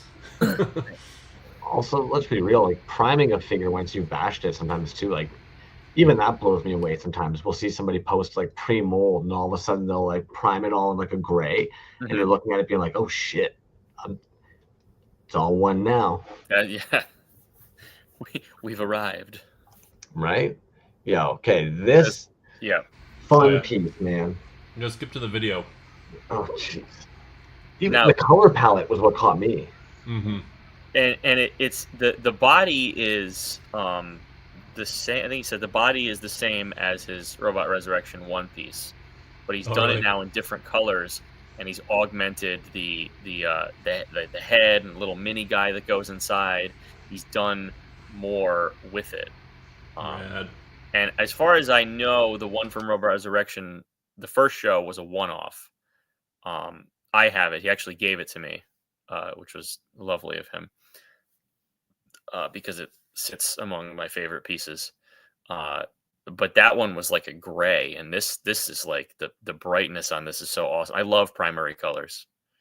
This is just a joy to behold. I think we all kind of forget about how just sick primaries are together. Like, it's one of those funny things that, like, you kind of just always looking at the neat comboed colors, I guess, mixed colors, adding in like glitters and things that shimmer, and then you see something that's just straight up yellow, red, blue, and you're like, oh fuck. Sick, man. Yeah. It totally brings me back to like the old like Fisher Price toys, you know, the old school. Look, he made a little guy that goes inside, and then he's got a reversible head, and then the mask that goes on top of that also has a reversible head. Like, of course, right. Wheels within wheels. Yeah, man. So good. That's definitely become part of their signature, I would say, too, is like the little man who's driving the thing. Mm-hmm. Such a sick concept. Intricate work. I mean, like, how many cockpit? How many molds is that? A lot. Oh, fuck, man. I don't even want to think about that. More than I want to make. I'm trying to count it, and like it's at least 10. Mold making, I think, is the part that definitely is the most complex and baffling to my little brain. Because it's backwards and inside out. Our brains don't want to do that. Anytime working in a 3D space, man, I find it's difficult to conceptualize it. And actually, like Ocular, you kind of nailed it earlier when you mentioned somebody like Porpoise and the way that their brain works. It's one of those things where you're sitting there kind of being like, I'm almost afraid of that rabbit hole. I know we can all get a little bit hyper fixated. Yeah. And when I look at like the way that they execute something, I'm like, oh damn, dude, yeah, like you're committed. You're committed to the goal at hand. Whereas like I'm almost afraid of doing that because I'm never gonna come out of my rabbit hole.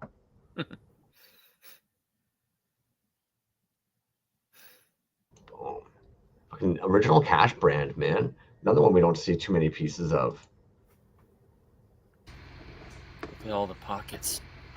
Do you remember like the those comics in the 90s?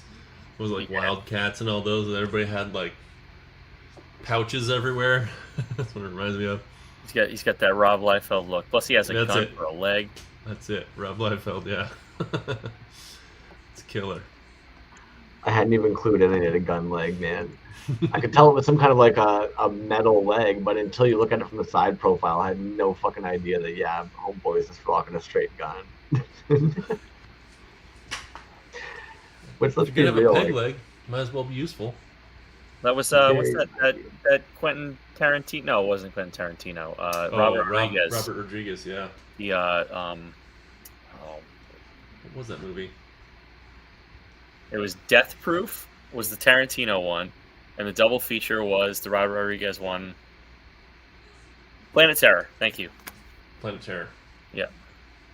It was what's her name? I can't remember. But yeah, she had this basically the same kind of look, but less pockets. a lot less other things in the way. I love the head on this. that's what I keep looking at. I'm trying to figure. It looks almost like some kind of a bird head, but it's got to be like a Kamen Rider or something. Oh yeah. Yeah, it's dope. I love how so many people also want like UV and glow. Speaking of, fuck man, Angry Beast tried making this seem like it's not that impressive, but I still find this really fucking cool when they do these in their molds. Yeah, I And don't is even know how this- you do that. I'm pretty sure he told us he basically just straight up drills through and bends down in. So good. Oh. But I'm with you. It seems more complicated than that. Mm-hmm. Is this a Goldar head? Because I kept looking at trying to place if that was maybe one of the old Power Ranger Goldars or something. Because I I think cannot it's something different. Maybe it's like TMNT. oh yes, I think it is that Super Shredder? or something. There was like a vaguely Egyptian looking character or figure, I should say. Jimmy. Maybe it is Super Shredder. Jimmy, Chrome let us Dome. know in the comments. Pikmin with the hits here, Chrome Dome. Yeah. And yes, it was Rose McGowan, Jazz. I said we don't need to know anything. You can just ask the chat. Exactly. Kind of exactly. This is like Chat GPT except better because it's a bunch of dorks. The Chrome Dome, yeah. Look at the Even weapons, though. It's a little bit of it all. I personally feel Angry Beast is underrated, man. And maybe it's just because I'm a Canadian and I've got a weird crush on them, but I just find they're often doing things that are just really unique. Like, in my opinion, if anybody who's tried casting thin layers of plastic knows what a pain in the ass it is. Like, this little fucking breastplate piece is dope for me. Like, the fact it just sits in front like that instead of just being actually molded directly onto the character. Yeah, that's awesome.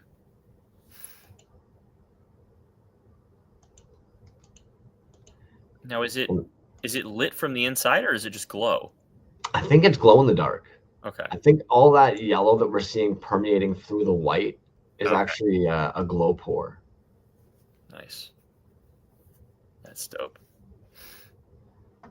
With the axe, I know he's done the axe before. He had a character we actually like used for some of this. Used a piece of maple. Just a fun artist, man. Speaking of fun fucking work, This is something else. I love this, but this is what I wanted to see at least somebody do in the show. I think he's the only person who did like a diorama like this of any kind, and it's just it's wild, and it has working electronics, and like it's completely unhinged and awesome, and I love it. yeah, they really outdid themselves on this one, man. I like how even on the show they tried to underplay in it, just kind of Yeah. oh no. I was like, no, this is crazy and great, and this is like the kind of shit that I want to see. I mean, every piece that game of the show is something I want to see. But like, this is the kind of thing I want to make sure somebody did something like this. But there's no way for me to influence that. How big is this thing? I would guess it's at least a foot tall, based on the look of it. The fact there's like a doll head there, Yeah, the fact that like you've got a like this, we all know the size of that. It's got to be at least like almost palm size. So it's like, damn, man. And those gauges is probably 2-3 inches on the gauge at least. So I think this thing's probably like 12 to 14 inches tall at minimum. This At shit least is that's what it fucked. Accurately put. Also, Super Turbo, where the fuck did you get all the freaking boards? Like, is this a calculator? You harvested a lot of random circuit. Oh, Doc Hart did have a diorama. That's right. Thank you. Who was the other one? Doc Hart also had a diorama. Doc Horde was based on a creepy ass fucking story as well. Space Punk Toys was nice to see in here, man.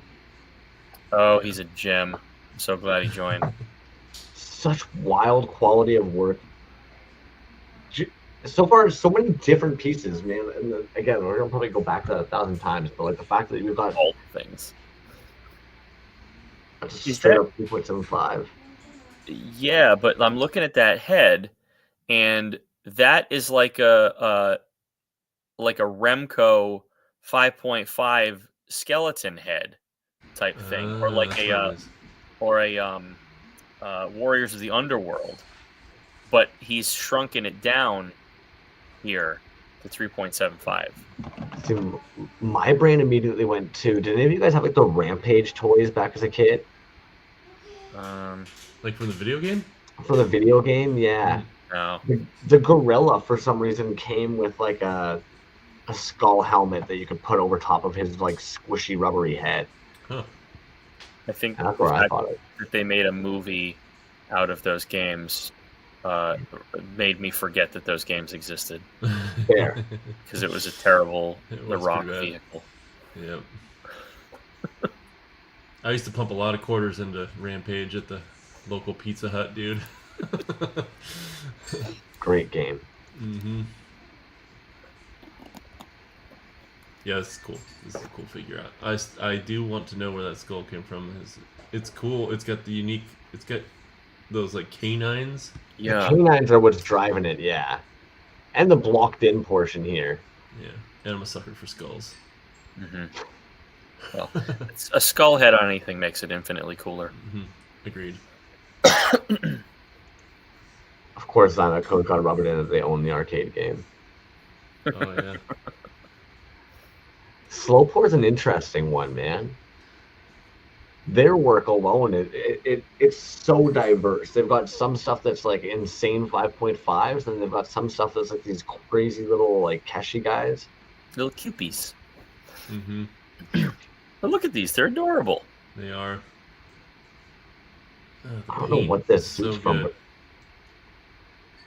reminds me of something from like FF7 or like that era. This is great. Anybody Also, know?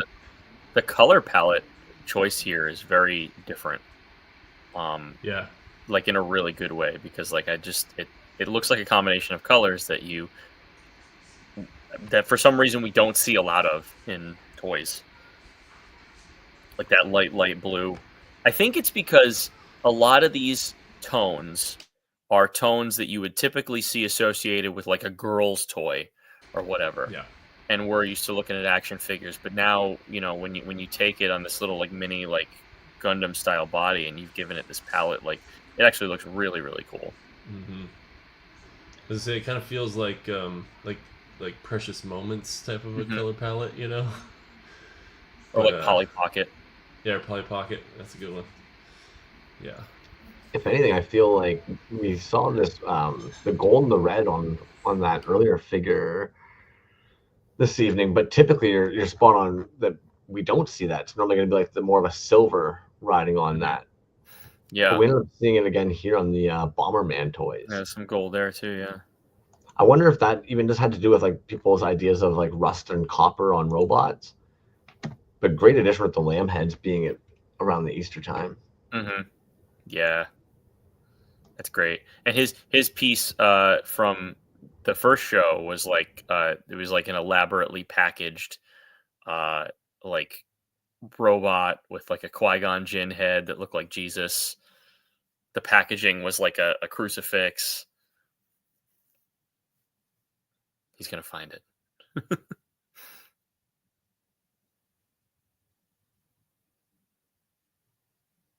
Somewhere.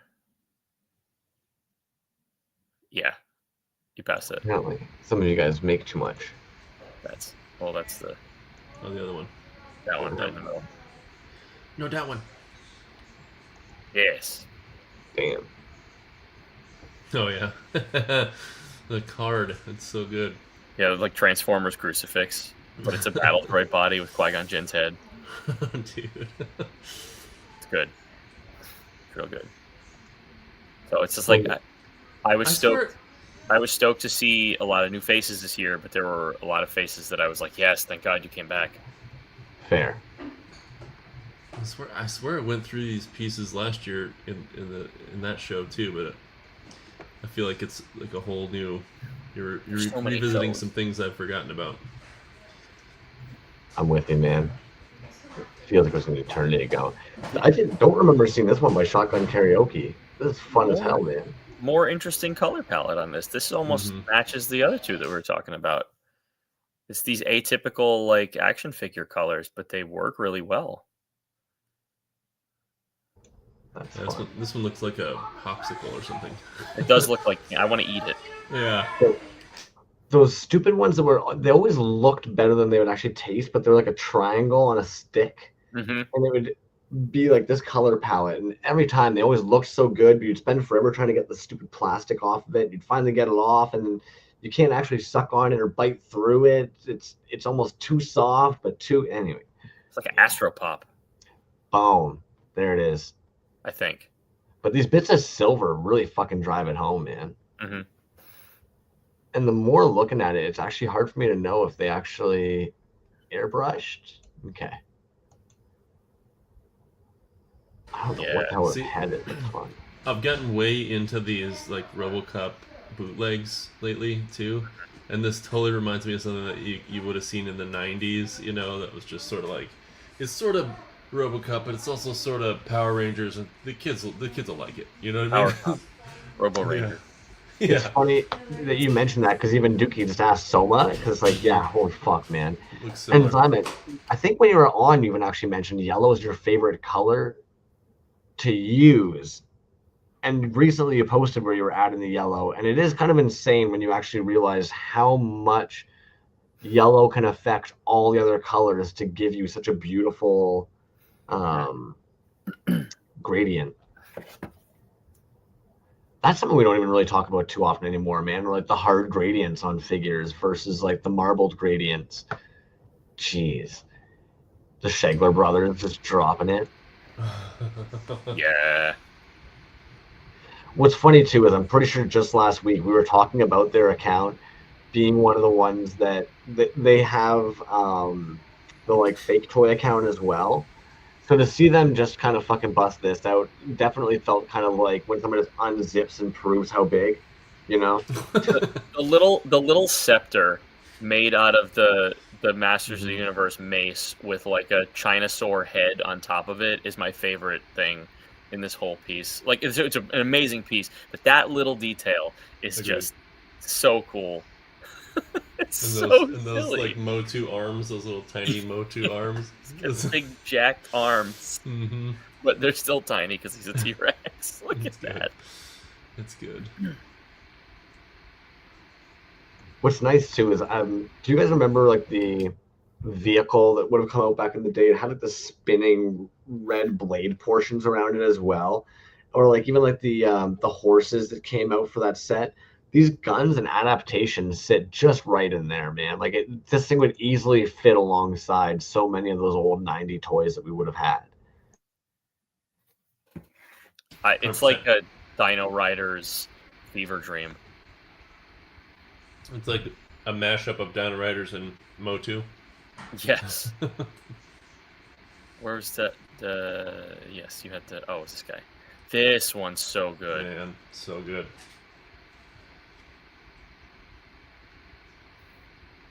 Oh, he comes off of there. Can you go back to that first picture real quick? Like, that one. Just the silhouette of that looks very much like, it looks like an illustration, you know? It's great. Mm-hmm. The use, like the weathering on this one, the use of fabric. This is the kind of customization and bashing that like I aspire to.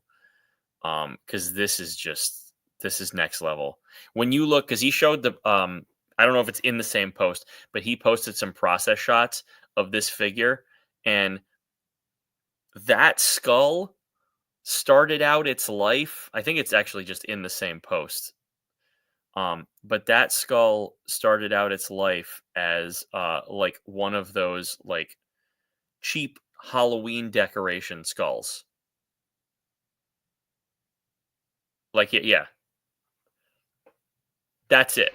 I can't even, because he made it look so good. Oh yeah. That's and quite like the transformation. To go from that to the final result is crazy. I love the process shots. It's cool to see. I can't be the only one. Take these. You guys want to rub that carpet too, right? Yeah, it does look like a satisfying texture. I agree. So I always find it interesting how everybody seems to like be pushing each other more and more in this scene lately. I feel like ever since Apocalyptico, wired lighting is now almost like one of the bars as well. For a while, everybody's kind of like, that shit better fucking glow. Now everybody's like, that shit better actually have its own light source that makes it glow. It's like he's also like, if you look at this scarf, like, does he have wires in that scarf? Right. Because it looks posable. Sure looks like it, yeah. And right, I would, I would have to steal that part from another figure to do it, because I don't know how to do that. I'd buy something with wires in it and then just pirate it. Yeah, that's well done. I think Duke even said it best too. Like, you can feel the atmosphere in this. It's like, yeah, this pick alone goes above and beyond just fucking the piece. Suddenly they've made it really like an actual magazine picture. Oh yeah. Yep. And Rakobashu here. Yes. Oh, dude. Machingo. Like 21 inches. Dang. Yeah, I don't know where these parts came from either, but man, they work together. It's cool. Big old hands. Dollarama spray bottles. What? I'm trying so hard right now to picture, like, if you resin casted this, like, homie, I hope this is a one-of-one kit bash and you did not make molds of this. Because 21 inches is so much goddamn resin. Look at that last picture, though. Even this, like, just the picture, this with the way that he has the shadow behind it, where the fists were up in the air in the shadow, but they were straight forward in the actual figure. Like, that's really cool. Yeah, that is a big fella. Am I mistaken, or the hands interchange with the head? That's what it looks like. He's swapping them back and forth. Yes. Rotocast. And it's... Oh, okay. Oh my god. That was so much work. Right? What the fuck, man? Because even looking at it, I was like, even hollow, that's still so fucking much. There's so much happening here, man. So good. And beautiful color palette on there, man. Just that stark black with the red. It's great. Fantastic, dude. Yeah, and the texture, it's kind of got a matte texture.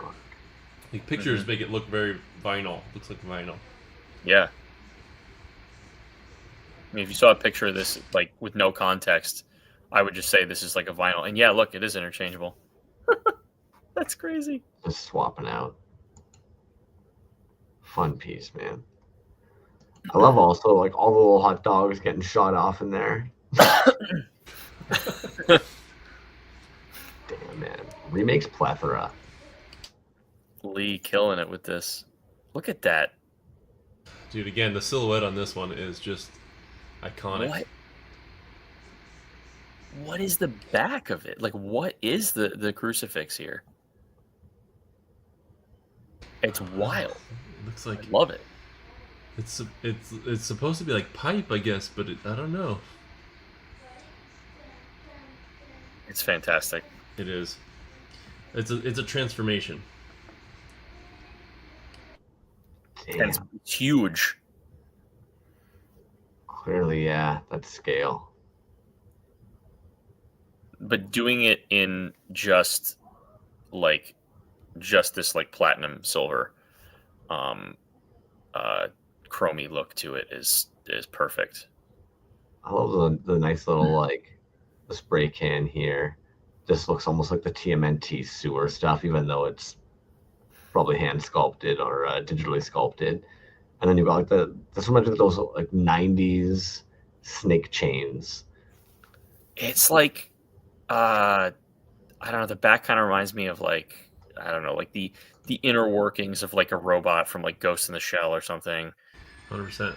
But also like a chromed out furnace from like Freddy Krueger's Nightmare or something. I'm trying to figure. Is this something about a coffee cup? I'm not seeing a coffee cup in there at all. What?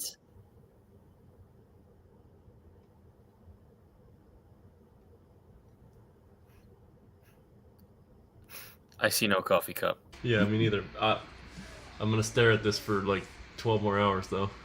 Yeah, it's good. It's actually a magic eye puzzle. If you stare at it for long enough, unfocus your eyes, a coffee cup will come out of its chest. The Starbucks logo jumps out at you.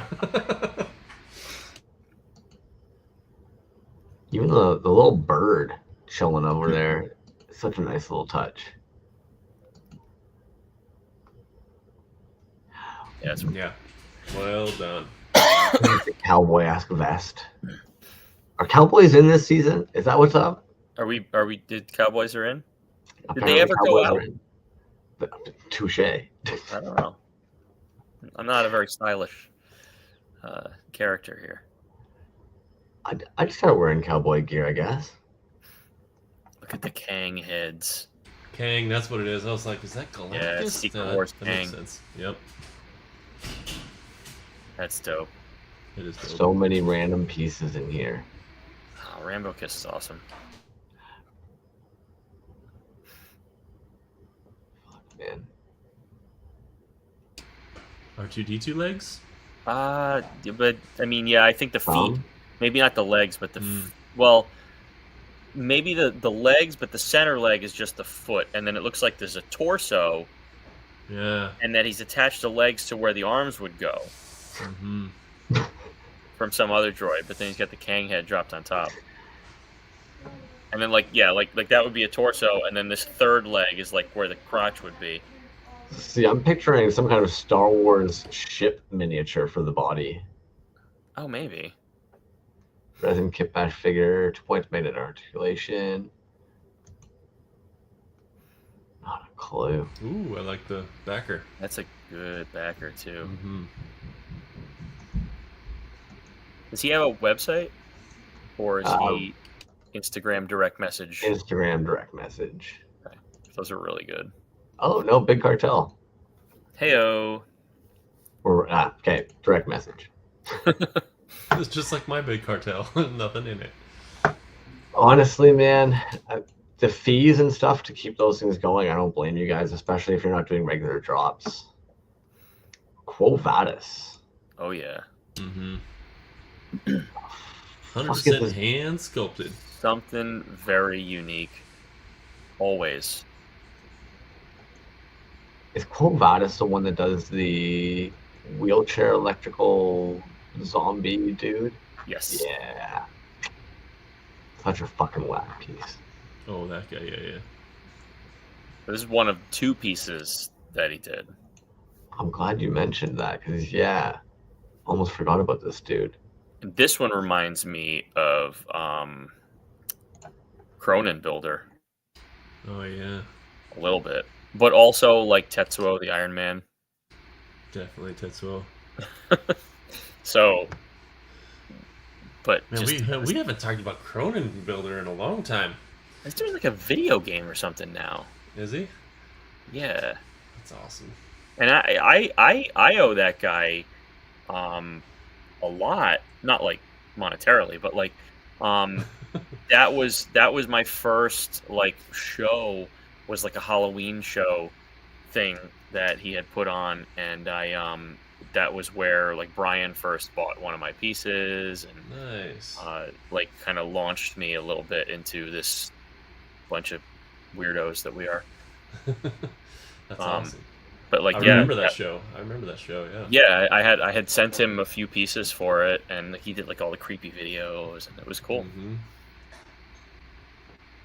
Retro Zone.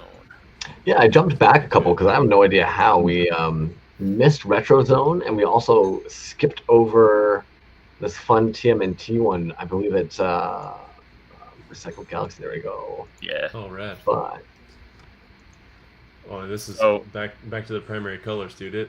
It's cool. It jumps at you. But I love the vintage robot look on this.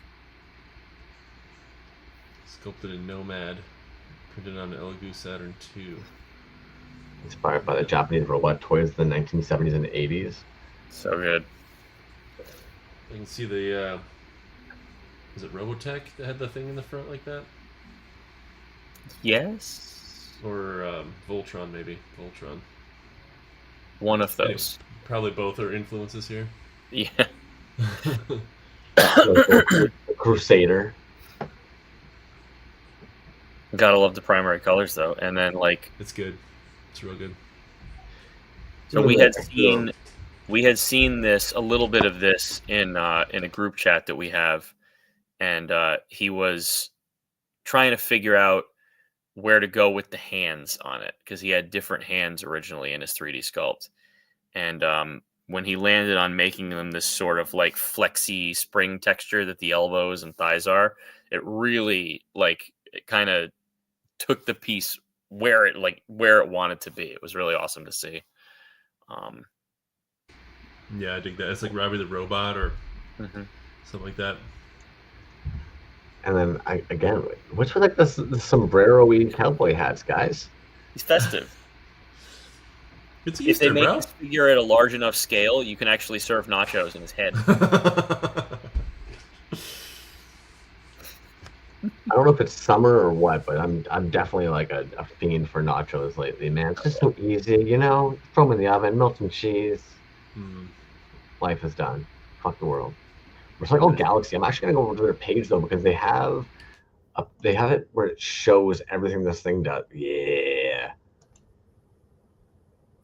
Oh, that's cool. Now this is a dash. What are parts of it cast?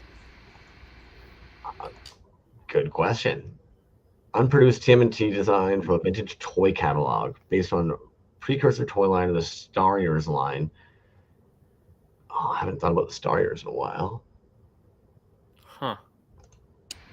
It's got the little pilot inside. Yeah, wow. And the little pilot sitting on all the... Oh, well, I didn't even notice those guys. Secret turtle pilot. And that's just it, man. Like, this is such a combination of so many different fucking things.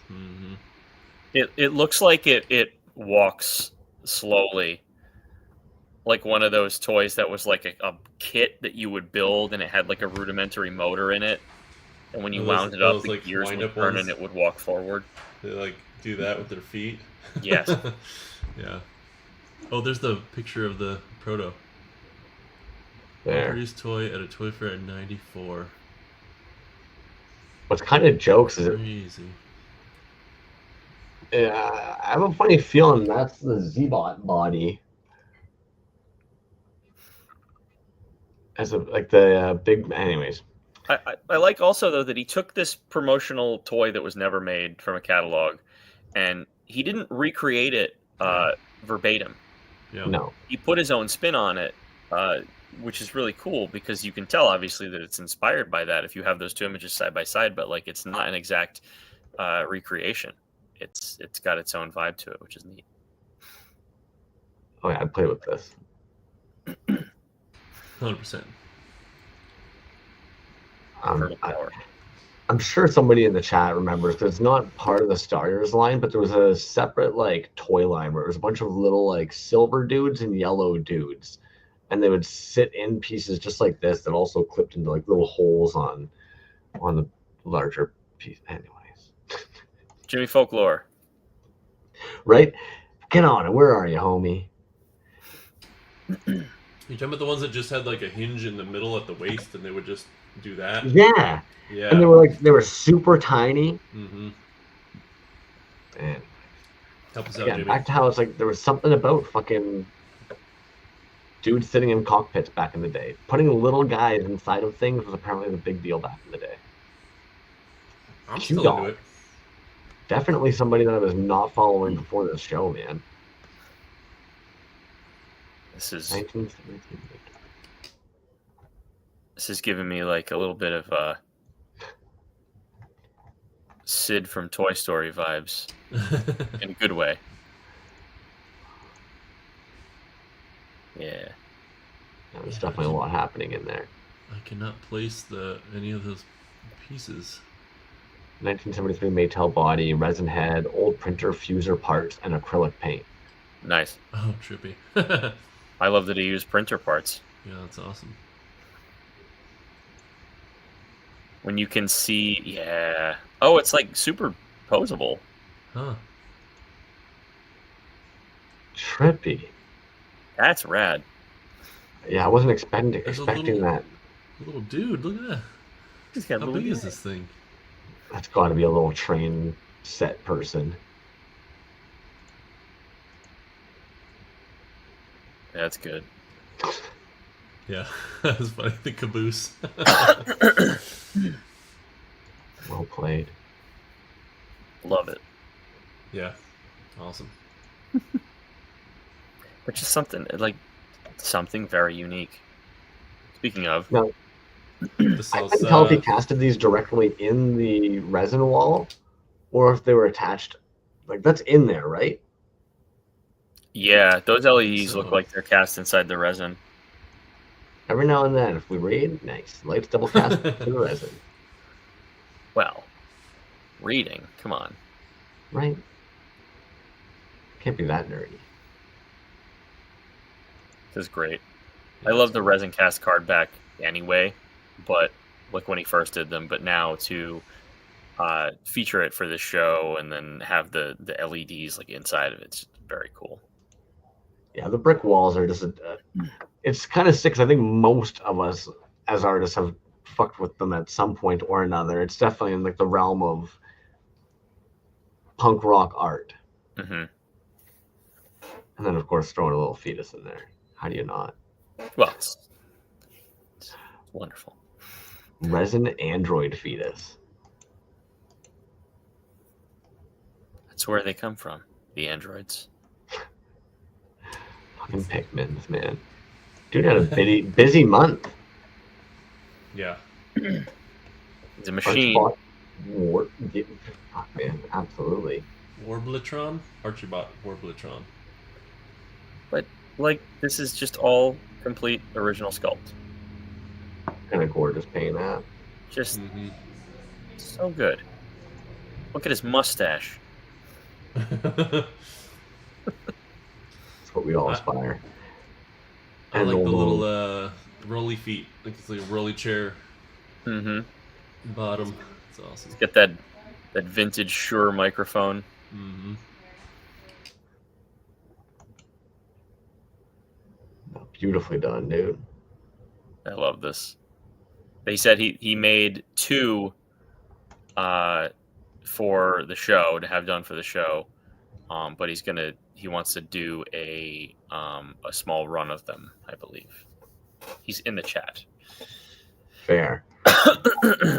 I don't think I would want to make a mold for that. He popped into the live stream after much difficulty to explain, and he gave us the whole backstory for this character, and it was really awesome. Look at the details; it's so good. It's well done for sure. Damn.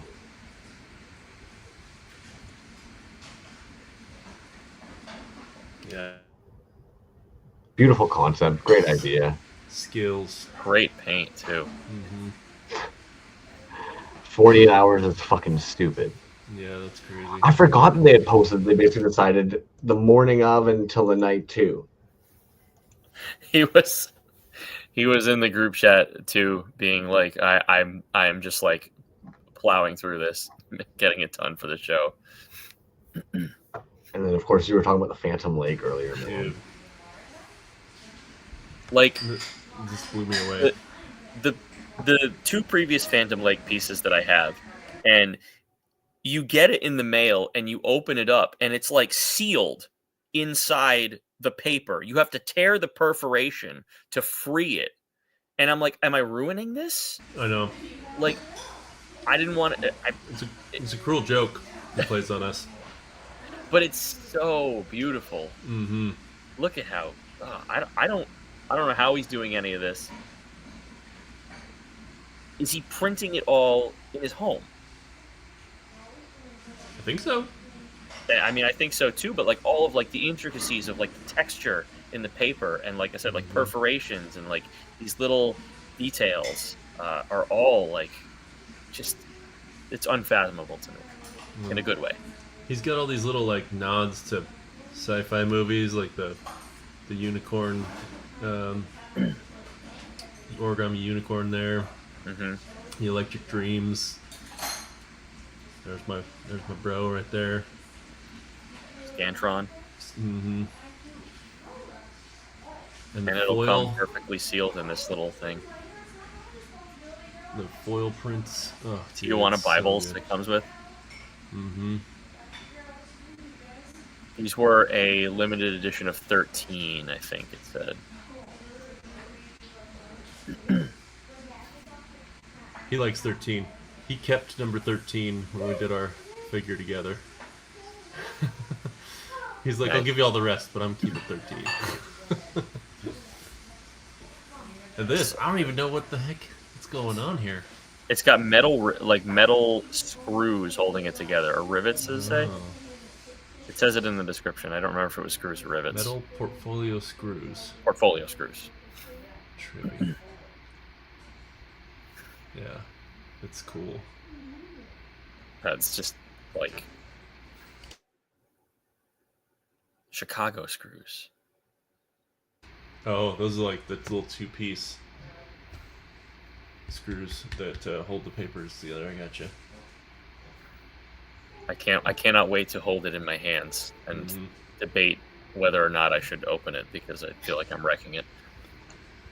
The rundown of what's included is insane. Right? I'm gonna be Brian right now and get in the DMs while you guys are talking. there was one of the ones the night of the show. I was like, I need this. Send DM. I had actually texted him about it and I forgot. I need to be like, no, I want one, dude. Metal file bound, large format fold out. Good lord, man. Just gorgeous stuff.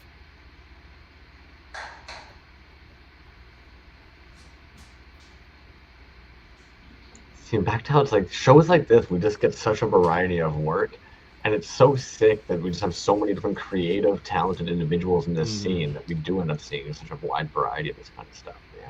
It was very important to me in promoting this show,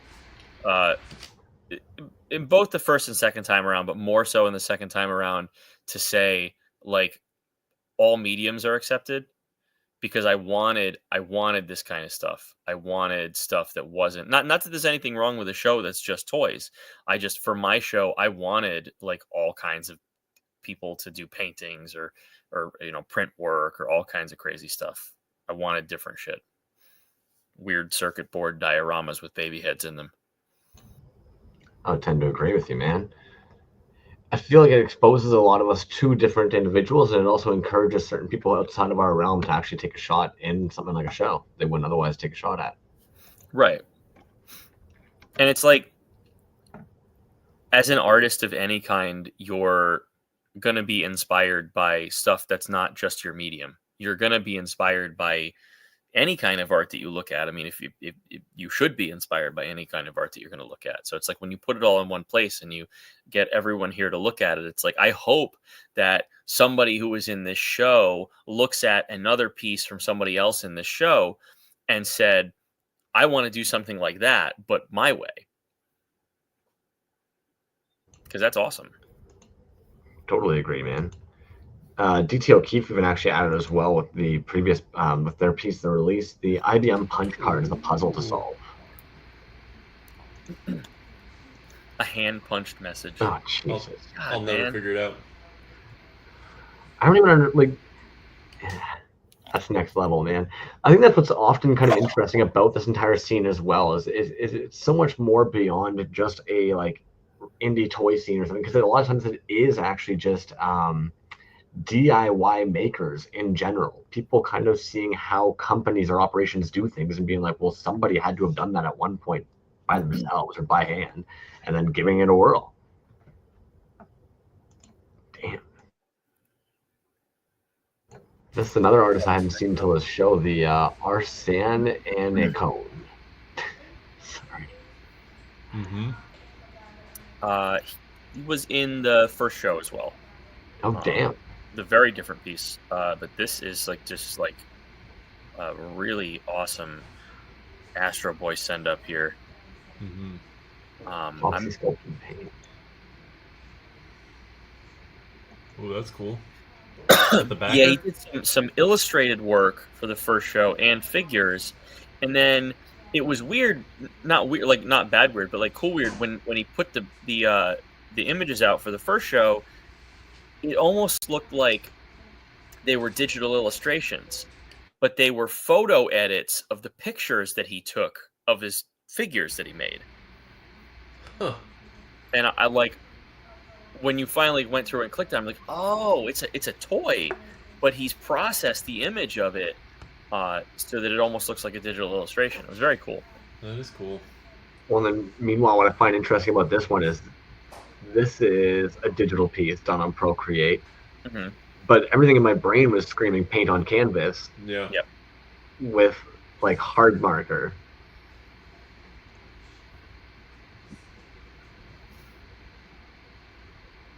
Trippy combination of work, man. Yeah. Yeah, that's good. Again, the palette. Yeah, the palette choices. Nice. Well, to do a little bit of it all. There was another artist that actually, same thing, they ended up doing like some 2D pieces and some 3D pieces. Oh, I think I know who you're talking about. They did a lot.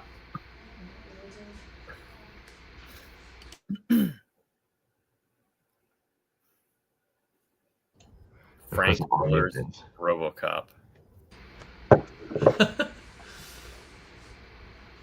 This is great. Beautiful piece, man. But like it's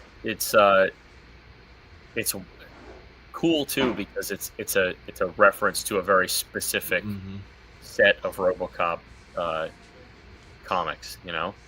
Mm-hmm.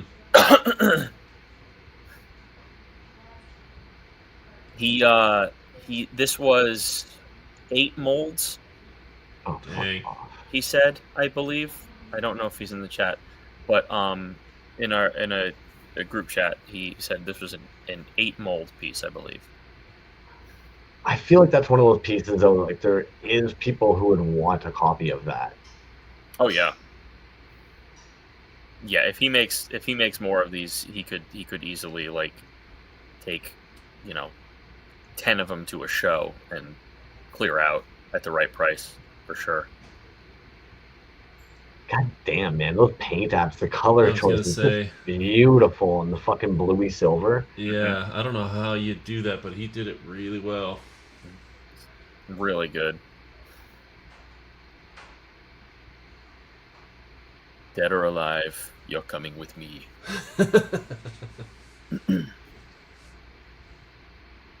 Yeah. He also OmniRes also made the poster, the good poster. I made the bad one or the crappy one.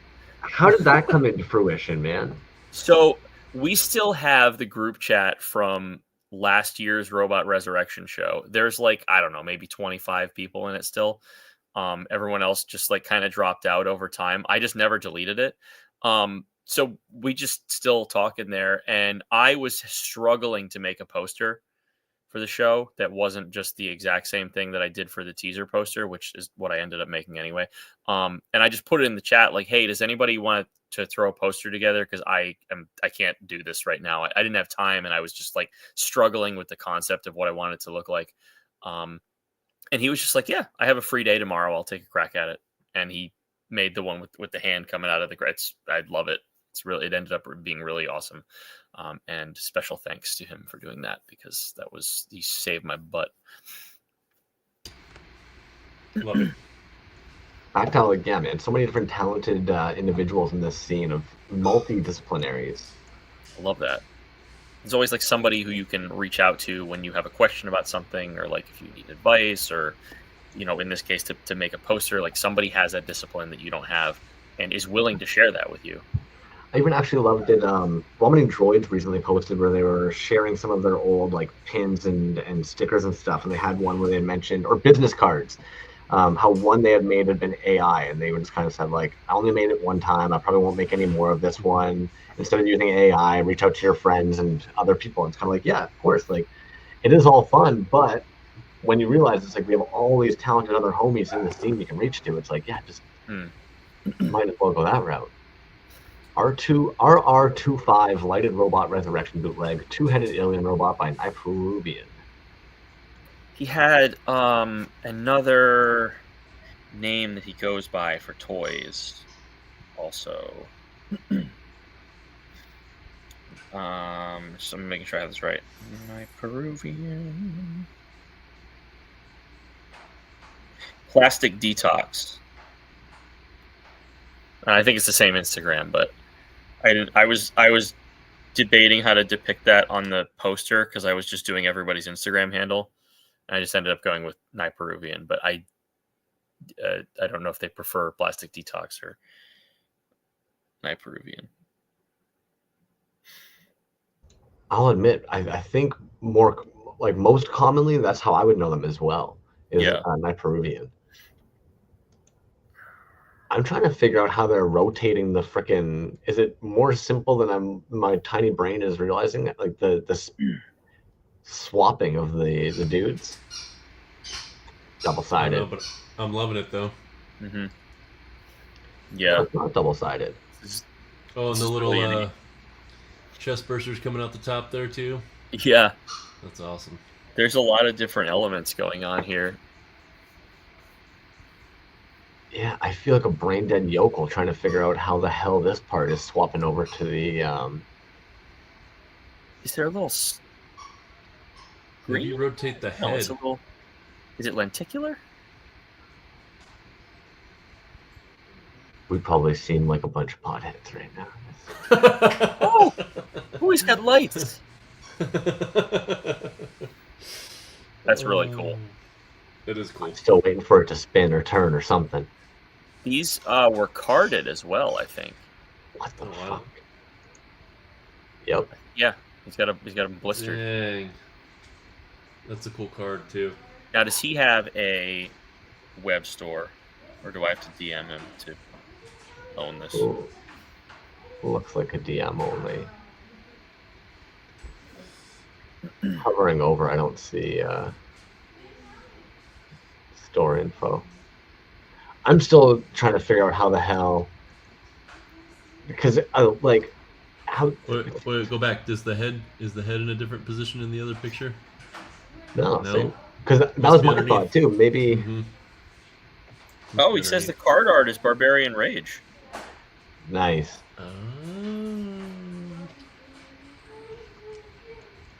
Now I'm curious if it's a Barb Rage. Well, that looks like a straight up illustration or painting. It does. Yeah.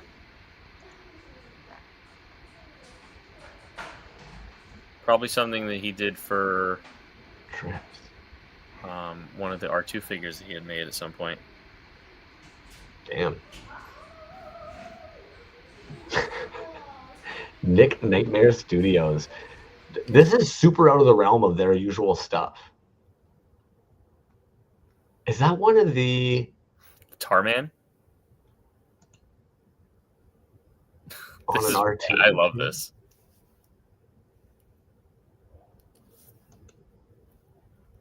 The drip on that. It's R2D2. That's a nice drip. That's awesome. I can just see vomiting droids looking at this drip lustfully.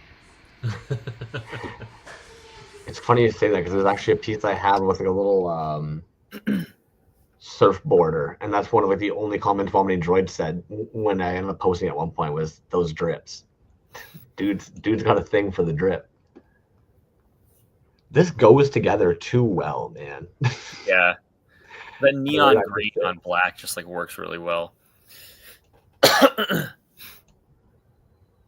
Yeah. What's the no, is it I couldn't make out the pink thing. I can't recall what. I'm assuming it's just going to be a casted brain. It's just a little brain, yeah. It's the brain they've got there. Yeah, Tar2D2 brain. Tarman zombie.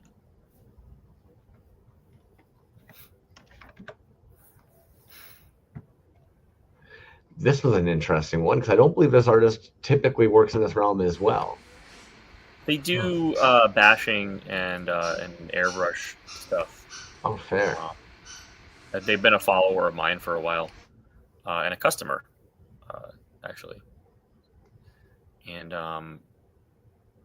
yeah, this is great. I love the crucifix on this too. All the little holy adornments. Yeah, that's nice touch. It's really good. Yeah, robot reliquary definitely gives those vibes. Yeah, I feel like there should be like the bone of a saint floating inside of the helmet. Yes. Oh, this was Saint Michael's metatarsal. I think we need to get DNS a reliquary counter. Every time that you say it, put a little. Do you recall the piece from King Spider from last year? I don't recall exactly, but I know I love his stuff. I'm sure it's amazing. He had it was like it was like a robot, but it was like all bits of reliquary. Like the whole thing was like, it was very cool. But yeah, on this, the paint job is really good, and I really like the religious adornments. It's really good. Now, it's a RoboCop body, but the head is something different. The head I can't place. The head had me tripped as well. It almost reminds me of something you'd see on some kind of like a weird like RTV or ATV or something. Yeah. Or almost like a Wayland Yutani spacesuit helmet, but not quite. Get around to it. Try to place it. It almost looks like there's a couple of G.I. Joes that have helmets similar. Yeah. There was like a flamethrower guy in the late 80s that had a thing like that. And he had a tube that came out, so that would explain why it's... Barbecue? I don't think it was barbecue. It was later on. They had like one of those like rubber band. It would throw a little like a trebuchet would throw little plastic things. Yeah. MacGyver. So this is really funny to me because this is also like this is a great piece, obviously. I don't know this. Like I didn't know this artist prior to the show, and to make a Bert piece when I am Ernie is a very fun coincidence to me. It's pretty great. I like how he has a tactical turtleneck. That's awesome, dude. Just a beautiful build, beautiful paint app, sick concept, jokes that he actually comes out as a little like missile. And he's still disgruntled about it. Wow. Ernie. He doesn't want to be in this robot. Look at the big gun hand though. Mm. That's on some 90s Rob Liefeld shit too. Oh, for sure. Magnetic attaching pulse cannon. Love it. He took like the sweater color palette and applied it, but it doesn't look sweater in the figure. You know what I mean? It's well done. Well done. Yeah. Sorry, the little sneakers. Oh, cool, the little Converses. I noticed it the first time around. That's so brilliant. There's little pieces. Does it say, is this printed? Oh, jeez. That's what's so hard with where we're at with tech. All this stuff these days is it's hard to know what's printed, what's... It's got to be printed. In pieces, probably, but...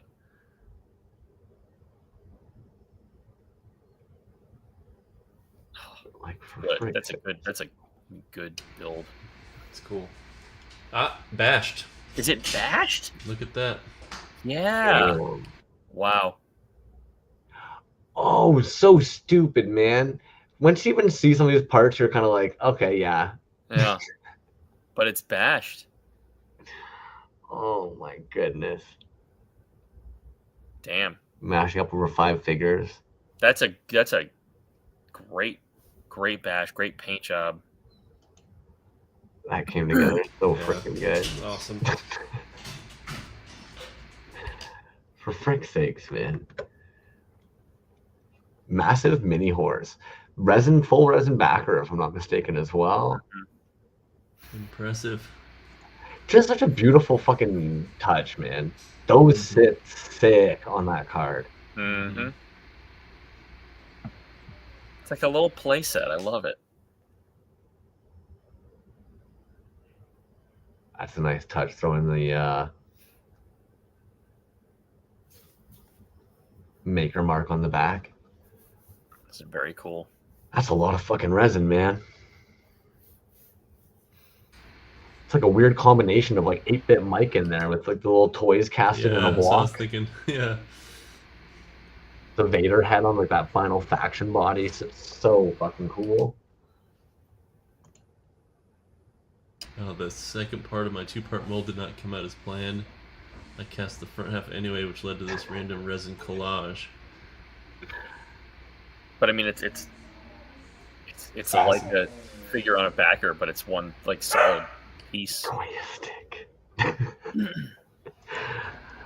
Toyistic. can't remember. Is toyistic a real word, or did we all just start saying that eventually at some point? I think you're in the Urban Dictionary as creating that word, Crumbs. I think the live chat at some point we all just started saying it. Beautiful fucking color palette on that, man. And honestly, this glow. Mm-hmm. It is not a word, but toyetic is a word. Yeah, something being toyetic. I'm pretty sure that was like one of the guys from Hasbro or Kenner. Yeah, I don't know. Massive mini Hummers, gorgeous piece, man. Mark Helis, part of their Swartars, a robot resurrection. And comically enough, I actually overheard you mention that originally the show was going to be about IG-88s. So it is kind of jokes to me that they have almost like an IG-88 type head on this guy. It's great. It's like a starting lineup, but it's like a one of those, you know, it's older than that. It's like like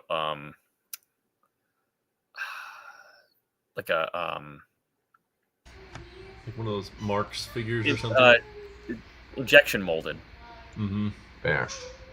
Like a soccer player, but he's kicking a head. He's kicking his own head. Yeah, the head that was removed from there has been inserted for where the ball would have been. Yeah, that's another like purple and yellow. Yeah. Great color combination. Mhm. Definitely an underused one, man. Very Making a good. mutant. These fucking guys, man. Says making a mutant. Always impressive. This- seeing And that these they people did. together. This one came together really nicely too. Like the disparate parts really work nicely on this one. Yes. Now, Is it just the- do they print? I wonder. Do they print one of these for everybody and so send it all generally, out to all of the members of Making a Mutant? my understanding is there's a Or is couple like Dimension individuals. Dimension X Toys sitting at home with like the full set and nobody else has it? Fair. No. I think it varies. Like, so for instance, like this one here, I know somebody in the group decided to like print them up, but I don't think it's always that like everybody like gets one. A lot of times, I think it's somebody in the group ends up deciding like if they want one, they print one, and if Yeah, not, somebody takes it upon themselves. they probably all share the files too, so that way they can all Yeah. They collaborate. could if they wanted. Yeah. The back on that is really great. It looks like a reactor or like a differently Proton painted pack. version of like the ghost containment unit from Mm. Ghostbusters or something. 100%. I'm just stoked to see it again. Back to like the 3D printing kind of changing the game up. This is something that like a lot of makers were talking about early COVID days where they wished they could collaborate with other makers where it'd be like you send a limb or you send a head, and OBJ files are kind of the best way to be able to do that is sending it so you can all kit bash without having to pay absurd amounts of shipping to get pieces to everybody. Yeah. It's a great piece. Cool. I love the skull face on that. Lens. Back to, of course, variety of different artists. You got the old Linz the Rat Boy coming through with a Robot Resurrection Jesus. Bringing the Cyborg. sacrilege here. Fuck, man. Is it, or is it RoboCop coming through? Yeah. I dig it. I love the eye in there. All the wires coming out of it. I was going to say, jokes to me how even amongst the different mediums, you still start seeing some similarities amongst them. Jokes, man. Love it. LRH. I think LRH ended up doing 2 pieces. Yeah, it's the this dude and his dog, his robot dog. He's got that scissor arm. That's the best part. Is the arm is So like good. it looks like a scissor. Oh, for some reason I thought they had a full spread. He was in the live. Maybe that's why. Yeah, it's a good piece, and it's got that. It's just that very monochromatic color palette. It works really well, too. You just silver with the red accents is very cool. That rusted. Oh, that paint app came out really nice, man. Yeah. Companions That's are always a awesome. fun piece. Mhm. I think that it's one point of articulation. I think it's just the bladed arm. Oh, static figure. Oh, it's static? Well, I was wrong. I could see why you think though. It does give the impression of quite a bit of movement. Yeah. And if any of the pieces that I have from him already are any indication, if you purchase one of those, when you get it, you're going to notice all kinds of details on it that you didn't see in the pictures, because he does include a lot of really cool detail work in there. I think the head has like circuit board pieces in it and stuff like that. See, and that's kind of where I was hoping that we would be able to see a little bit of a larger picture of it, because it seems like there's a lot happening in here. Yeah, he puts a lot of really intricate details in there. It's very cool. He's a he's an artist that works in multiple mediums. He has another art account as well outside of his action figure work.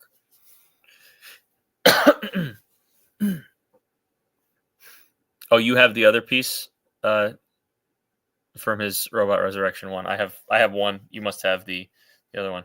Haha. Kira's costume is coming through, man. This is. I love a dumb joke, and I mean that in the night, like in a good way. But I love just like a corny joke and Toyota Highlander. Yeah. Dude. Admittedly, as a kid, I thought the Highlander show was so badass, and then maybe a year or two ago, I googled like, "Is it worth watching?" And everything was like, "Do not go back and watch Highlander." Like, what? Watch it. Apparently, yeah. Rewatch it.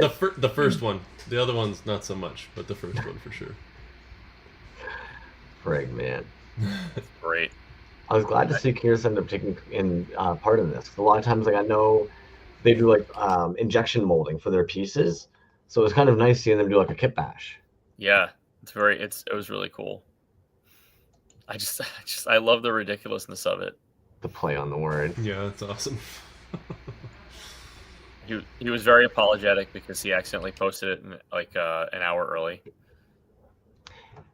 Ridiculous. Or something like that. Maybe not an hour early, but earlier in the day. And I was like, yeah, just leave it. It's fine.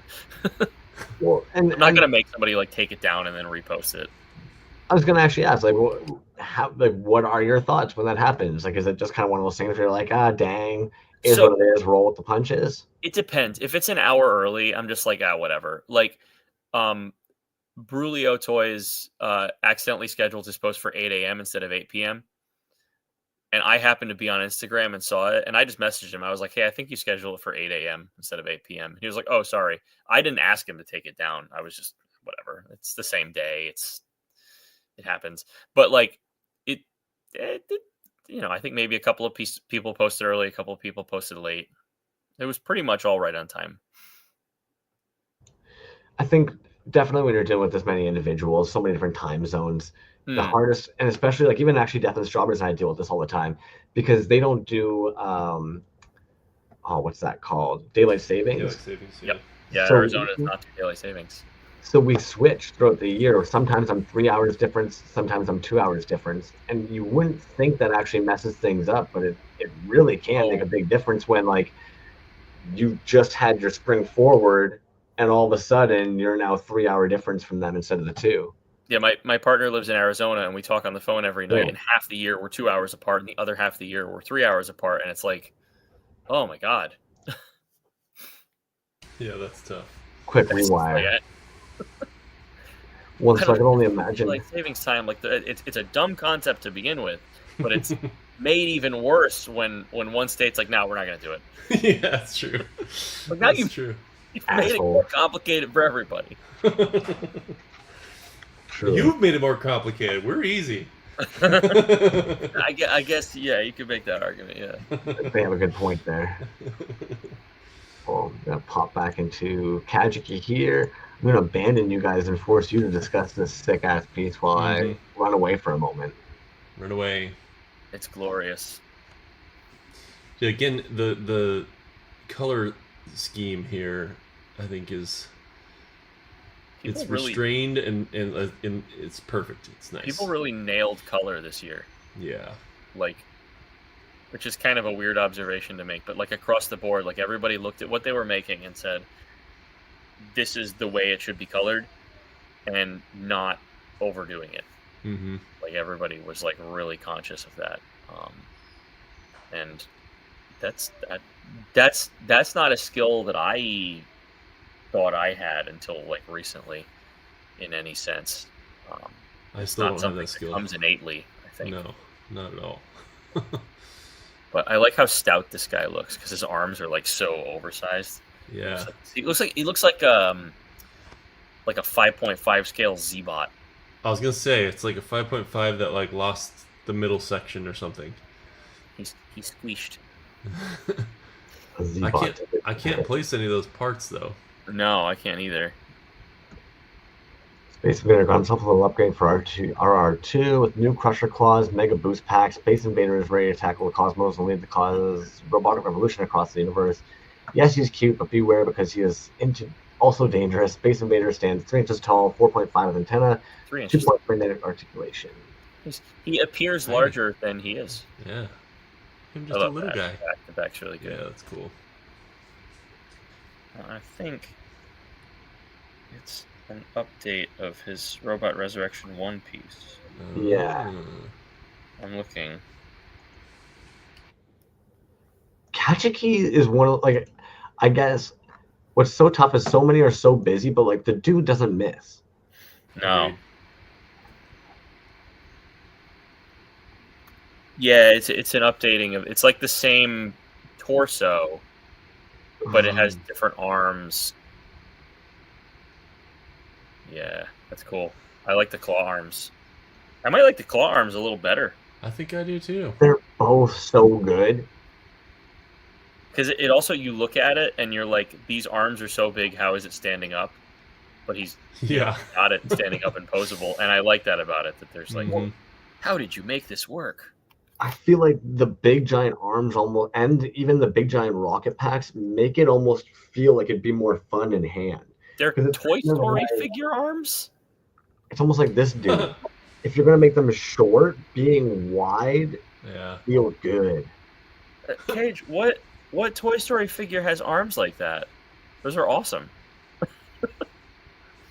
Was it the bad guy, the Zoid or whatever it was? In Buzz Lightyear's like Nemesis? What was that guy's name? Yeah, wasn't he? He was a big guy though, wasn't he? The Darth Vader type character? Yeah. Hot pot sweet mash. Yeah, they're awesome. Killer piece. Looks like glitter in the resin. Oh yeah, the cast. Yep. Yeah, that's very cool. Love that. There's a little bit of blue on the back, unless that's just the lighting. No, that pink and blue like dusting.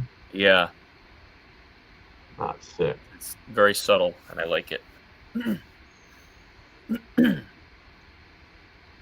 Yeah, also, absolutely fucking killed that, man. The winning. So the poster there for the Oops All Zartan's show, that's going to be a fun one too. The last GI show as well. Mm-hmm. You can make whatever you want. Just say it's Zartan in disguise. Exactly. Exactly. Sparks. Whoa. I love something functional. Is it like a bendy straw? It's like they make like toys like this for kids. It'll be like a giraffe or something, and its neck like this. Yeah, that's killer. I feel like those were really popular. There was like a whole line of them at one point that would have been like McDonald's or Burger King toys. Huh. But that was definitely really popular back in the day. And I remember even as a kid, it would always suck when all of a sudden it became kinked. So it'd be super fun. You'd be like abusing the shit out of it, and then eventually you'd accidentally fuck with it too hard, and you'd end up kinking one of those like pieces right here. Just like the Slinky, where it's like, oh, it's so much fun until it just breaks. Yeah. Beautiful fucking color cast. Mm-hmm. Yeah, this one's great. That's fun. A true block bot with solid body and elastic arms and legs, ugly, sturdy, and full of attitude, just the way I like it. It's really good. Mm-hmm. It's just it reads like a toy. Mm-hmm. Oh hell yeah! Which is great. And like those casts are actually, what's almost a bummer is the cast is so sick, but it's being overlooked because we're also focused on how fun those fucking legs are. But yeah, the cast is really gorgeous. Good too. He should make a version that doesn't have like here's the extendy arms version, then here's just a regular cast. Or even almost jokes if these were just chords, just straight strings, like one of those like old like marionette toys. Dubroids. Jimmy with the broids. The power broid. Oh man. Using a gonk droid as the torso. There's something about that flesh-colored gonk waist that just weirds me out too in a good way, dude. Disturbing. Yeah. Yeah. I keep trying to get One Trick to cast a Swamp Thing with this flesh tone, but including a bunch of little curly hairs in it, because I think a sack thing would just be fucking hilarious. Oh. Gross. I love it, but I hate it. Yeah. Right? It has all those gross wrinkles and folds on the figure. You know, I'm sitting here with this chilling. Oh, this is good. So he was on the live, and the head is magnet articulation, as Okay. is it's all magnet articulation. But he, in the head and in the waist, he cast the magnet inside.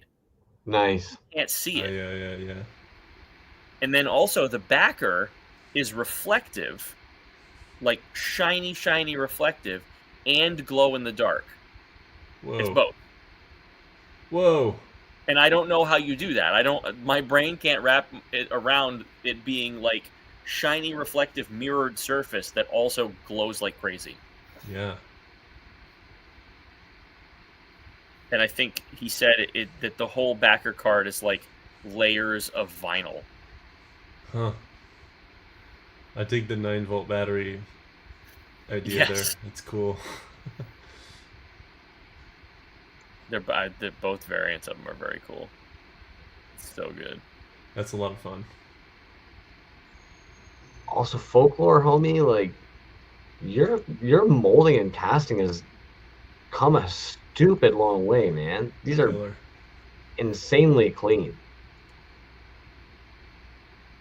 The glow is good. Backer cards Wow. he's a backer card monster. It's on I'm point, glad that dude. you filled us in on that backer card, man. That's next level. He was talking because you were talking about the live, and I was just like, I don't even understand how you did that. Like, I am having a Dude. I forgot about that. Oh, it's good. Thanks. That's so love good. it. Javaho. Oh, This reminds me of the bad guy in Earthworm Jim. I was gonna say, Oh, it's yeah. Earthworm Jim. Oh, what are those legs from? That's the Star, something Star, Brave Star, Brave Star, Is it Brave Star? isn't it? Oh, maybe. With Or is the it boots. is it Rio Blast? Oh, I don't even know what that one is. Well, the chest piece with the thing that comes out is like the Rio Blast Masters of the Universe figure. Oh, okay. Oh, maybe it is. But I don't know. guess- I don't know if the legs are. They kind of look different because I think the Yeah. legs also had a piece that came out with a gun in it. He had like guns all over him. Mm. Of course, folklorian right on it right away. Looks like Rio legs, Yo-Yo Yeah. 9, Rio Blast. I'm in love with this like Sauron's eye Mhm. head I'm with going you. on here. It looks like double cast. Oh yeah. That's Yeah. cool. That's cool. Wires coming out of the fingers. Again, okay, guys. So you've all heard it here tonight. This spring, Cowboys are in. Cowboy boots, At the boots. cowboy hats.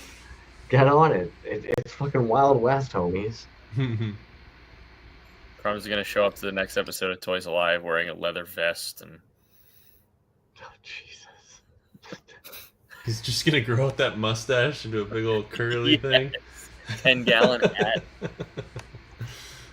Cowboys are in, guys. Cowboys are in. Cowboys are in. Yeah, that's fun saying that. You'll be so fucking confused.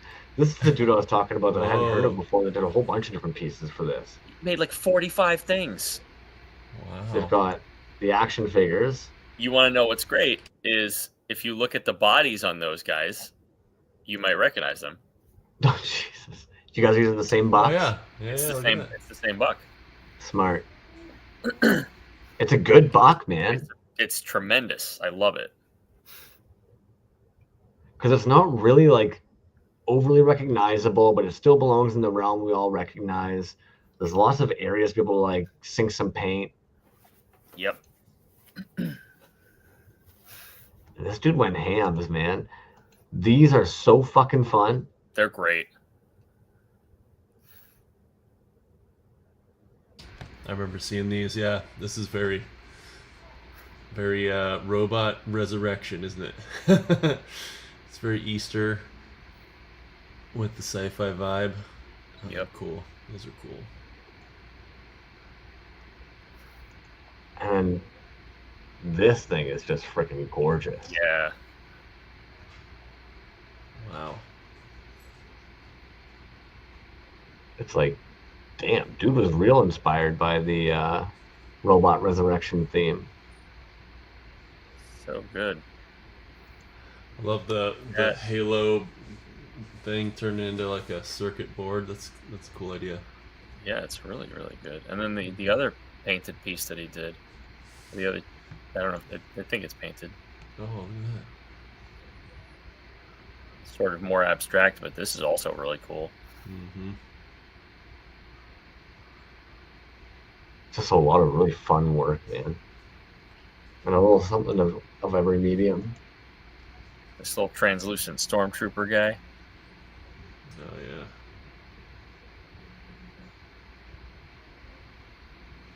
Going again with, I think those are Final Faction shoulders on there. Yeah, and there's those. Beautiful paint colors. Yeah. Definitely something we've all been saying all night. The color palettes The on colors. this show. Yep. Damn. Bum, bum. I can't. This is haunting. Yeah, it is. That's awesome, dude. There's something about all the negative space that actually just makes it more uncomfortable. Yeah. Because it's like, not only is it, it's like a Cupid and it's cutesy, but also some kind of killer robot. But, like, also its anatomy is wrong because it has 4 arms and 2 of them are coming out of its hips. It's it's disturbing in a good way. Not to mention the arms are kind of beefy, but babies. Yeah. All around, just a creepy piece, man. The colors remind me of like the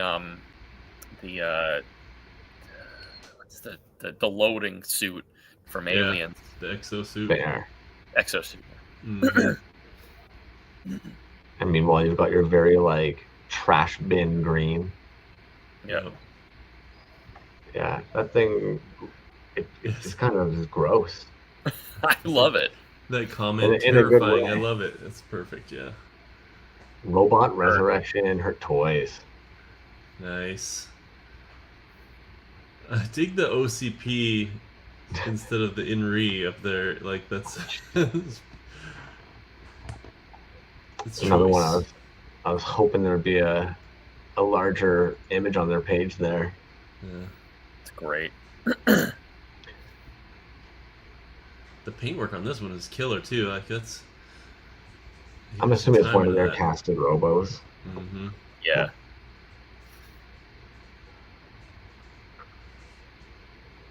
I'm not sure at all about the cross though, unless they just made that straight from scratch. I don't know. Just cast across maybe. Garden variety toys. Oh wow. Couple casts. Those guys are awesome. Yeah. Glow is really good. Yeah, that's vibrant.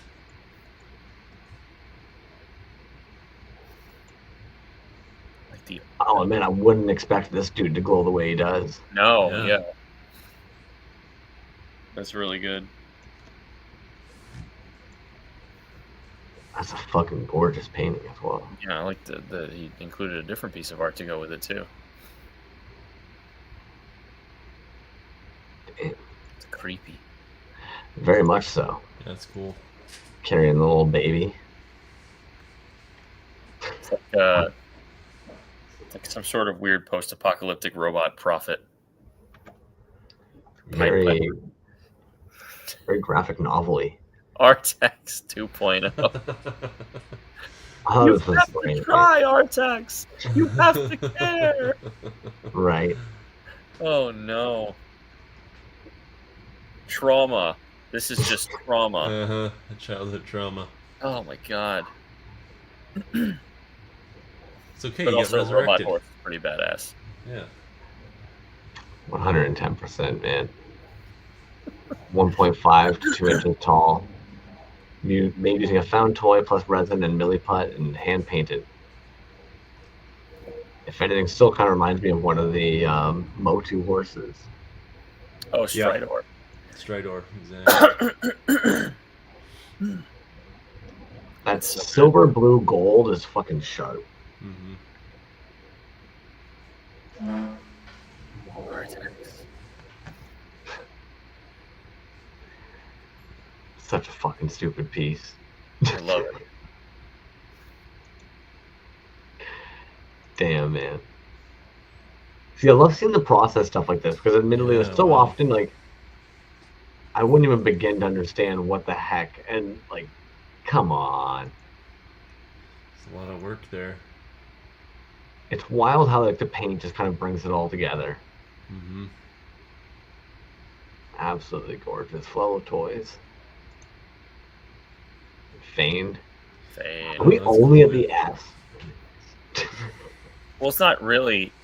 No, Alphabetical. I realize it's all out of alphabetical. Yeah, thank Yeah, fuck. because you already did like Jimmy and me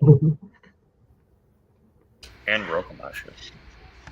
This backer is killer. It's a screen printed backer, right? I'm assuming. Yeah. Yeah. Jesus, photo transfer card, Oh, yeah. screen printed. 6x9 screen print, photo transfer card, resealable clamshell. Look at that stylized IG-88 head down there. Yeah. Oh yeah. Beautiful. I'm And then trying just to place like this. That's a bash of some sort there, I think, too, huh? it's a first order stormtrooper helmet, but the arms might be as well, but the torso is not. Mm-hmm. That's some kind of like rebel pilot. Yeah, it's a pilot body of some kind. The legs, I don't know.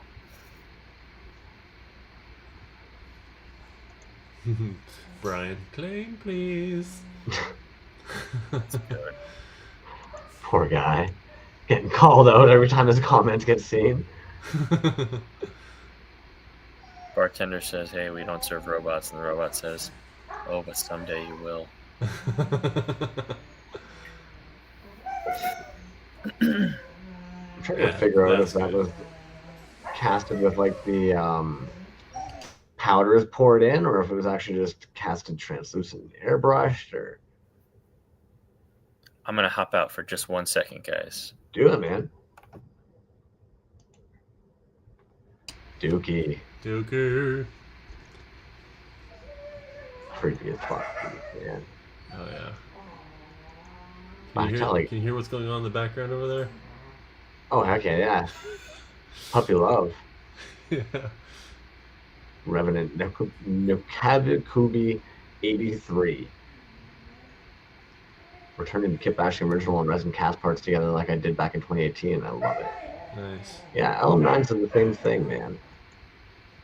There's a whole different approach, I guess, you gotta kind of take when you're doing a kit bash. Mm-hmm. That came together brilliantly, man. Oh, dude, it's like a Skeletor face on a He-Man head. Or something like that. Yeah, some kind of weird skeleton He-Man. That sword is sexy. Rad. I'm with you, Rokomashu. Dude, that backer's killer too. I mean, folklore, realistically, the first thing that happens isn't necessarily Artax dying. We're aware that this little boy is trying to escape the reality of his own horrifying life at this moment. Tragic life, I suppose, not horrifying. Tragic life. Hence him trying to be like, things aren't so bad. This book's great.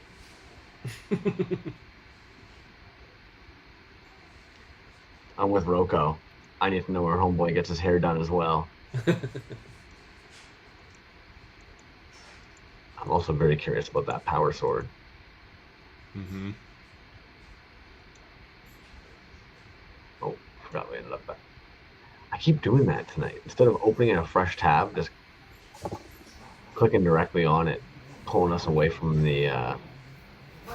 B's gonna go back and rewatch this and be like, "The fuck was Crumbs up to?" Okay, so there's Doc Yes. Horror diorama. The other diorama. This is good. Man. Oh fuck yeah, man! There's just so much going on. And it's another case of these are Halloween decoration skeletons that you've elevated, you know?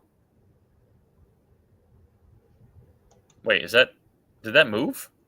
Yeah, that was weird. Does it do that? I was watching it the same, and I couldn't figure out if it itself actually moves or if they let it kind of drop while filming. Because I was also wondering that. I think it works either way. Look, he's got LEDs in them. Oh yeah. Gotta have the LEDs. Oh, dude, that's cool. So rad. Well, I think what I found nuts was it was all loosely based on a 1997 Italian documentary of the same name about mysterious events that occurred in an old circuit board factory in Rome between 1986 to 1991. The most disturbing account was the discovery of 3 missing workers, their discarded bodies found inside a waste silo by the night custodian. It was reported they heard sorrowful moans and sobbing and noticed flickering lights coming from the waste pit. It's like, damn, dude. Adios, Lins.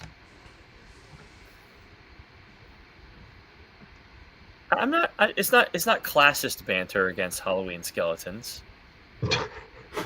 I've used these skeletons before. They're great. You have to gussy them up a little.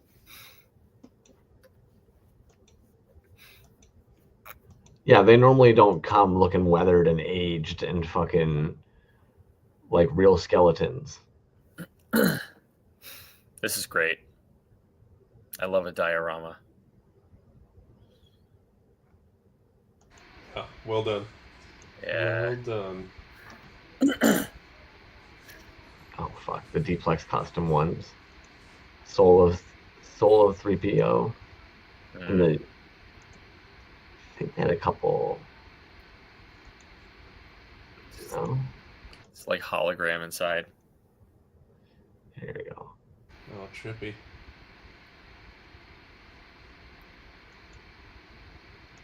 That's so good. He does some really crazy work.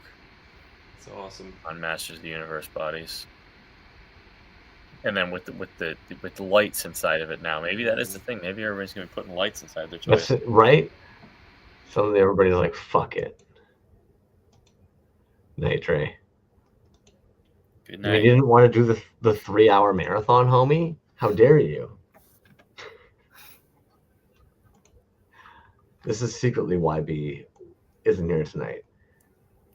They're not actually busy. I can't do it. Right? They're like, nah, Crumbs, it ain't happening. David Denver. Awesome, This dude. is a fucking great this one. sculpt. Yeah. It fit right in the realm of like Wall-E. Yeah. I think this is a bash from like random parts. I was gonna say, I thought these were wooden ping pong beads. ball. The body's a ping pong ball. That's so good, dude. Yeah, It has a lot of personality. it does. Absolutely. Yeah, look, there he is. You got little beads, and the beads are the little arm parts. I gotcha. It's trippy to me when it's like when people use quote unquote junk for their pieces and you would have no idea of knowing. yeah. I have a friend who's not on Instagram who does stuff like this, or like making like robots and ships and stuff out of trash essentially. Right. And it's great, but you have to have that vision to see what those things could be. Or like who's that guy? Macon Hicks. I don't know if I know that one. On Instagram. He makes little. He made a ship out of like an attachment for a vacuum cleaner recently. That I was just like, this is. How did you see it? Yeah, that perspective. Yeah, there's a guy, Cut Transform Glue on YouTube that I watch that does similar stuff. He takes like e-waste and turns it into robot sculptures. It's pretty fun. Even using the O-rings to separate Yeah. the actual articulated magnets. Yes. Is so clever. It's genius. And to still articulate it is pretty awesome. Like, I think that's a neat way to do it. Oh, this guy. This was great, dude. It's fun, man. And I don't know what I expected you to make, as far as a piece, but I did not expect this. This was very, very cool. I had the pleasure of watching this come together. Apparently I was very rude about it. I apologize. I was just busting your balls, flicking your dick. I love all the little details you've got in here, all these little bits of circuit board and. Thanks, man. Oh yeah, it came together nicely. I honestly wasn't sure how all the disparate pieces were going to come together. The lips being sewed like that though is pretty haunting too. Thanks, man. Dookie, I'm pretty sure they were what's that called? Like makeup school heads. There was like this old there's this store down in Chinatown that I go to all the time, and they just have at the back end there'll just be random shit there all the time. And for some reason one day there was a bucket just full of all these like college makeup heads. And of course, being a weirdo, I grabbed like 10 of them. And it comes on that flat square piece? Oh no, I cut the head in half and then made that wooden backer and adhered it to it and hollowed it, passed the lights through it. Yeah, there was a lot of work that went into that thing. Yeah, that looked like a lot. That was really cool. Deep Infiltrator. AI for short. Clever. Yeah. I like how this guy is bulky and big, like a freaking like a warrior kind of like action figure, but then meanwhile has like the fun fucking like typical clapping monkey head, Astro Boy hair. Also, the story of destroy Tina Yothers from Family Ties, dude. That's so good. It is a backstory that only Cave Dweller could come up with. And it's funny. Like all of his promotion for the show leading up to it was like this Family Ties story. And I'm just like, what is he making? Awesome. Watching in horror. Not to mention this over the top like fireman's axe. Yes. I love it.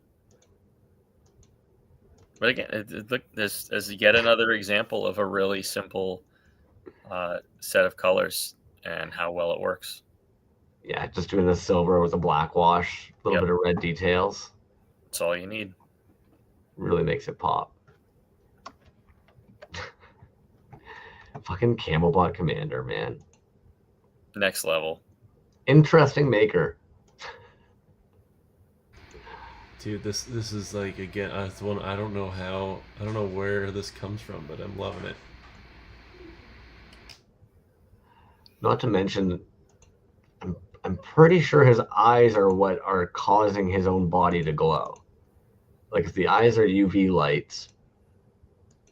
Oh, it could be, yeah. And then causing the glow resin that's been spun around it to react. His vision for these characters is just it's wild. The pose on these things too is pretty A lot of movement. Yeah, a lot of movement. Yep. Very dynamic. It's cool. Also, is that two IG-88 heads poking out of a Vader head? I think so. Yeah. And I didn't see that at first. You are absolutely right. Because when I looked at it, like it looks like some kind of mantis. It's like a bug head. Yeah, I was picturing like a bat or something. I think that might be a Boba Fett in the middle. Yeah, Mandalorian. He's got these interchangeable arms. That just make it look extra menacing and creepy and weird. Yeah. Yeah, dude's got an interesting eye for sure. Technomancer. I've got 4 pieces from him and like another 2 on the way.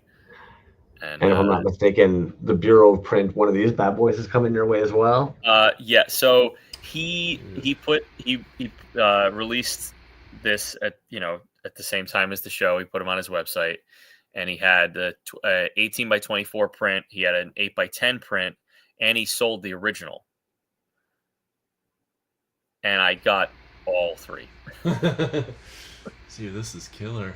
But like the original was like $60 for like an original.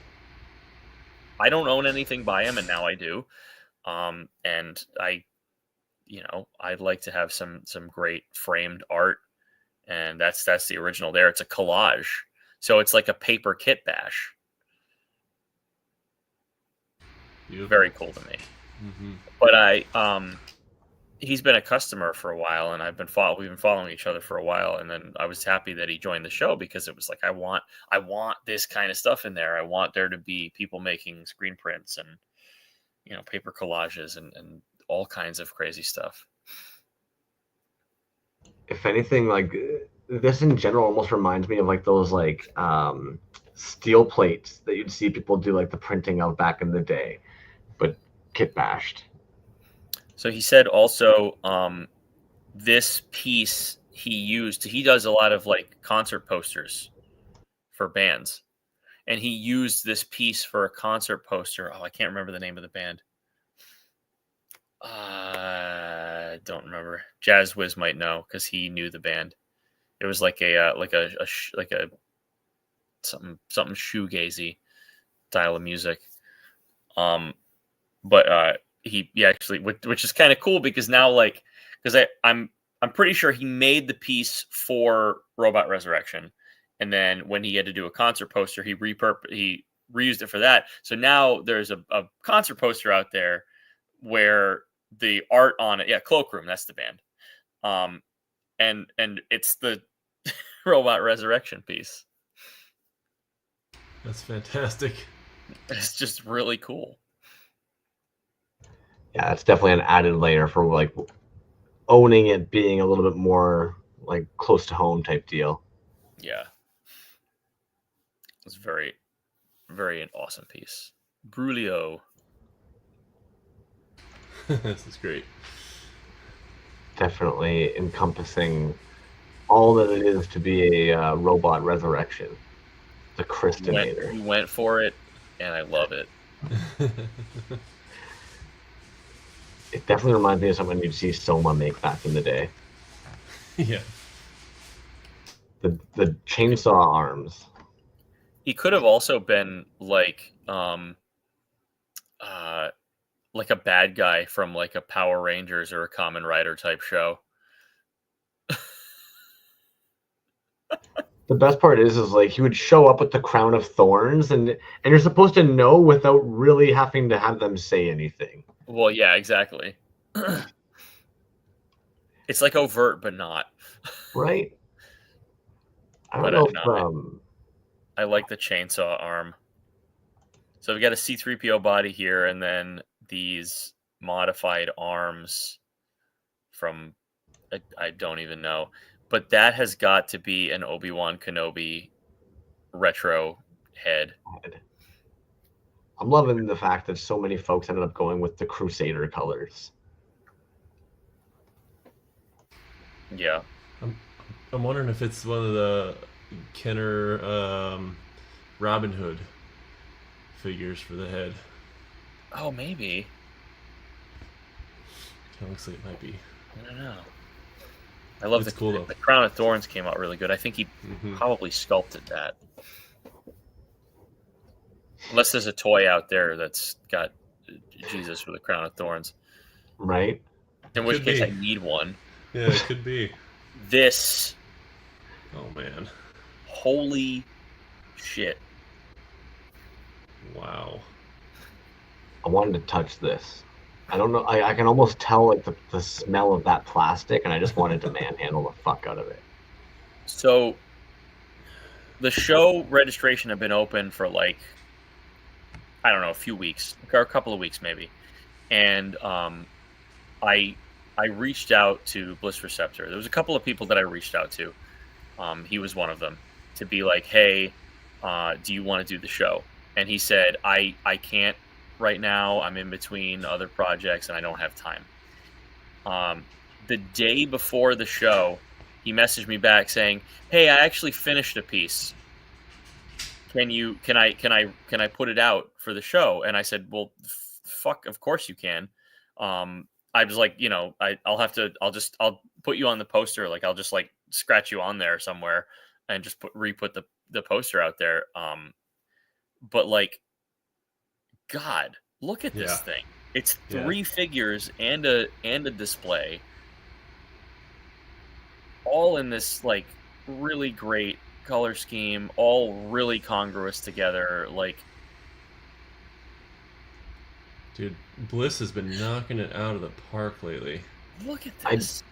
I don't understand how you get such a uniform black and red on these characters without casting. Mm-hmm. Yeah. It's crazy good. And to think he almost didn't do the show. Yeah. I think he said he told me that he couldn't do it, and then he started working on it immediately with the hopes that he might finish it on time, and that way he wouldn't disappoint if he had to drop out. But, man.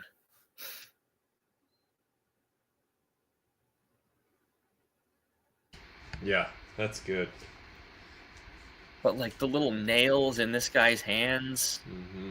like, all these little details on here. And I don't have a Bliss piece yet, but I need to acquire one because they're something else. Yeah. This is so elaborate. Yeah. Imagine there's going into the it. idol. See the idol from the Indiana Jones on the top? Is that what's up there? Yeah. I didn't pick that up at first. That's awesome. That's the only bit of gold. Yeah. On a all black and red. Fucking basement sludge, man. I'm gonna go to their page. He didn't even know. I mean, unless I had this conversation with him at Assembly Required, but I don't think I did. The Dark Tower series by Stephen King is one of my favorite books series. And I had no idea who was making this, but when I saw this post, I didn't even read the description. I knew exactly what it was, and I was just blown away. I was like, I can't believe you made Shardik. Like, it's this giant, like, 80-foot tall robot bear.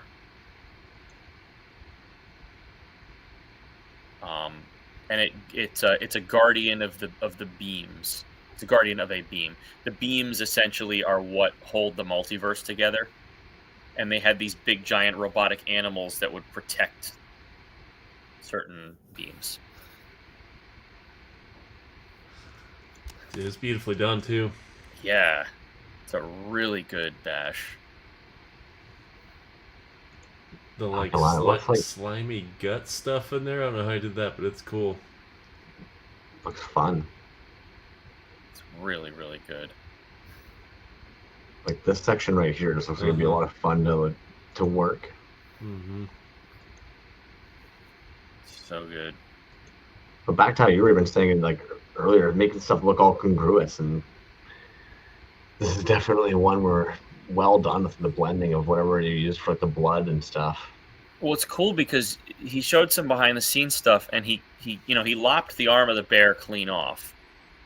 Like he sawed it off, and it's rough. And then he put all the robot stuff on, but then he redid the fur over it in sculpt to match the original fur of the actual toy. You can see there. Wow. So he's using epoxy sculpt or monster clay or something like that. Yeah, it really brought it all home. Now, I've never used I don't know if he's using epoxy sculpt, but it looks like it could be. I've never used that before, and I don't know how well it adheres to existing plastic. Rubber. Like this kind of like the material that those toy animals are made out of.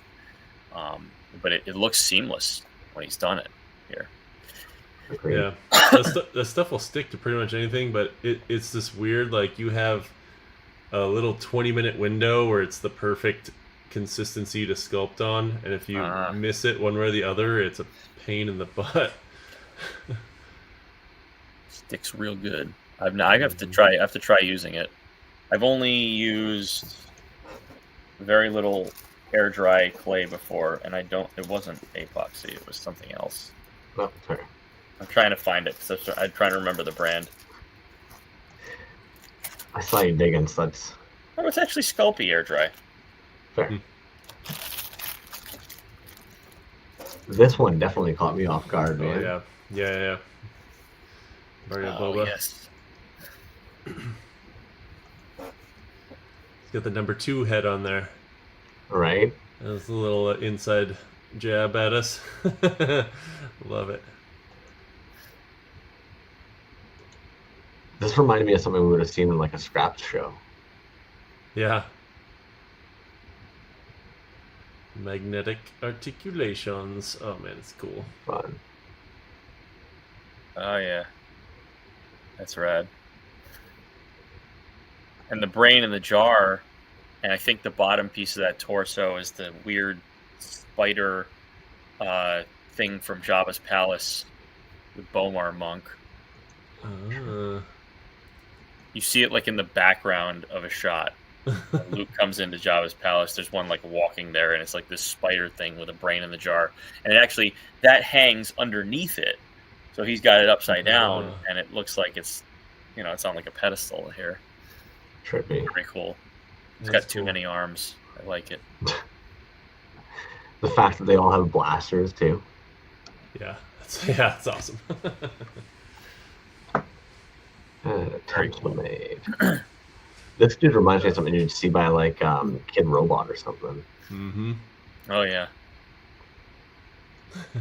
It's got 3 interchangeable heads, and one of them is a Bluetooth speaker. Oh really? That's it. Yeah, that's a Bluetooth speaker. That's fantastic. And he's That's got a why little he's got a little microphone. Yeah, that's funny. Oh, dude, I like the cartoonishly smiling one though. I do too. He's got big blocky eyebrows. That big red fucking antenna. It's a really like a classic looking robot. I think it's all original sculpts. I think it's 100% like clay. Gotta love that it's got the friggin' ooh. I'm just catching the Yeah.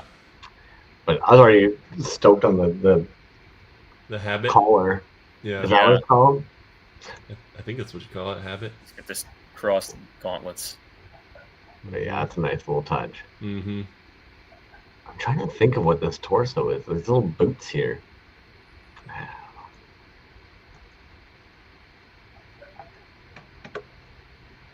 And of course, Ashley Kate Alvarado. Whoa. Very cool. Yeah, I had to go back and double check because I was typically I'm expecting like a 2D paint piece. I wasn't expecting a kit bash from them. But it came out fucking fun, man. Yeah, that's a lot of fun. That's really, really great. I love the arm on the standing figure. I do not know what that's from, but I really like it. I like the splash coming out over here. Mm-hmm. Just casually Robot just casually out walking your pet giant octopus. Which one is the pet, though? That's the question. Right? 'Cause if you notice, it's around her neck. And in its hand, yeah. Wow, you know what? I didn't catch that, and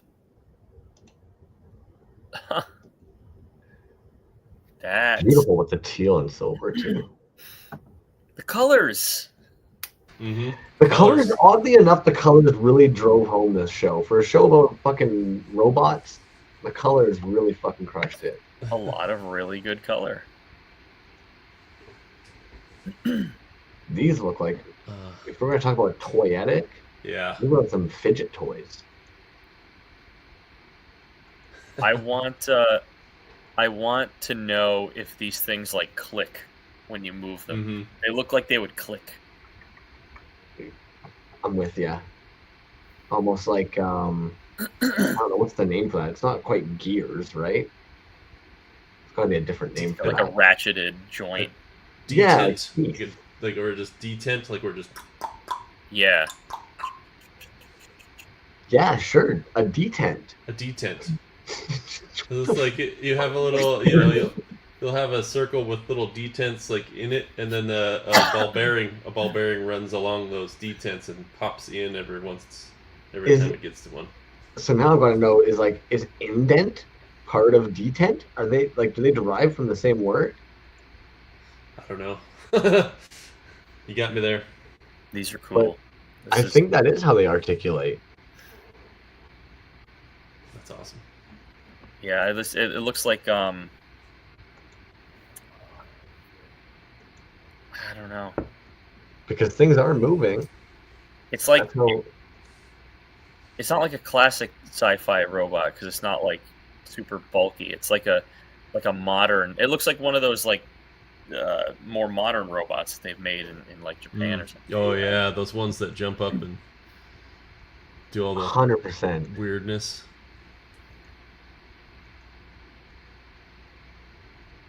Or like the what's the animated movie? My kids watch that one. The family and the robots attack the family. Gosh dang it! Not the medic one or whatever, right? Oh, I know the one you're talking about. I can't remember the name of it. Yeah. Anyway, kind of has that vibe. Rocco, toyistical. It's absolutely toyistical. There's 8-Bit Mike. What a freaking beautiful piece. Yeah, and this one's got a. It's got a statement. You know what I mean? I didn't. You know, he's an artist that when you see that he's signed on to do a show, like, what are you gonna do? Like, I have no idea. Like, you don't know what to expect. In this way, and this is just. It's very different. And I think it's almost very different from most of the stuff that he normally does because it is just so tiny a thing in there. Yeah. Just chilling in the cosmos. Yeah. The robot purgatory. It's perfect. He said the concept was from something that he saw somewhere else. I like 8-Bit, man. Like I don't know, like a fucking like a Futurama episode or something. Oh yeah. I don't know if it's something like that. It's not what it is. It might not be that, but it also kind of reminds me of the Phantom Zone. No. Yeah. Bon fake, I'm dropping the same. Yeah, Futurama. It is Futurama. Okay, I guess And then we're at the end of the saves. we did it. We made it through Robot Resurrection. Only 3.5 hours. Only 3.5. Well, I think we can attribute that extra half an hour to. If it was Brian here, I think you would have kept it nice. Yeah, I was trim. It was only me getting off track a million times. You're welcome. I think we're all guilty. Definitely all guilty of it. All right, homie. Ocularamas, dude. Is there another show we expect to see from you in the near future? I've got some ideas, but no real plans. There will be a Robot Resurrection 3 next Easter. We got some time to think. Oh, actually, Porpoise had a late entry. Glad you actually mentioned that. I don't know how we ended up missing Porpoise. And He if didn't sign anybody up. else noticed or missed, please Yeah, let me does know. anybody else? Yeah, Yeah, I forgot. Porpoises was man, killer his was too. really good. The Giorgio Moroder. Mm-hmm. Back to how Homeboy makes so many fucking molds. Brain works in a way that, even since they've switched over to waxwork, I still don't quite get it. But he does a little bit of everything because he does Mhm. 3D printing stuff now too. Yep. Oh, damn. These figures are just So gorgeous, good. man. Mm-hmm. Look at the clear. So Brian scooped up the clear one.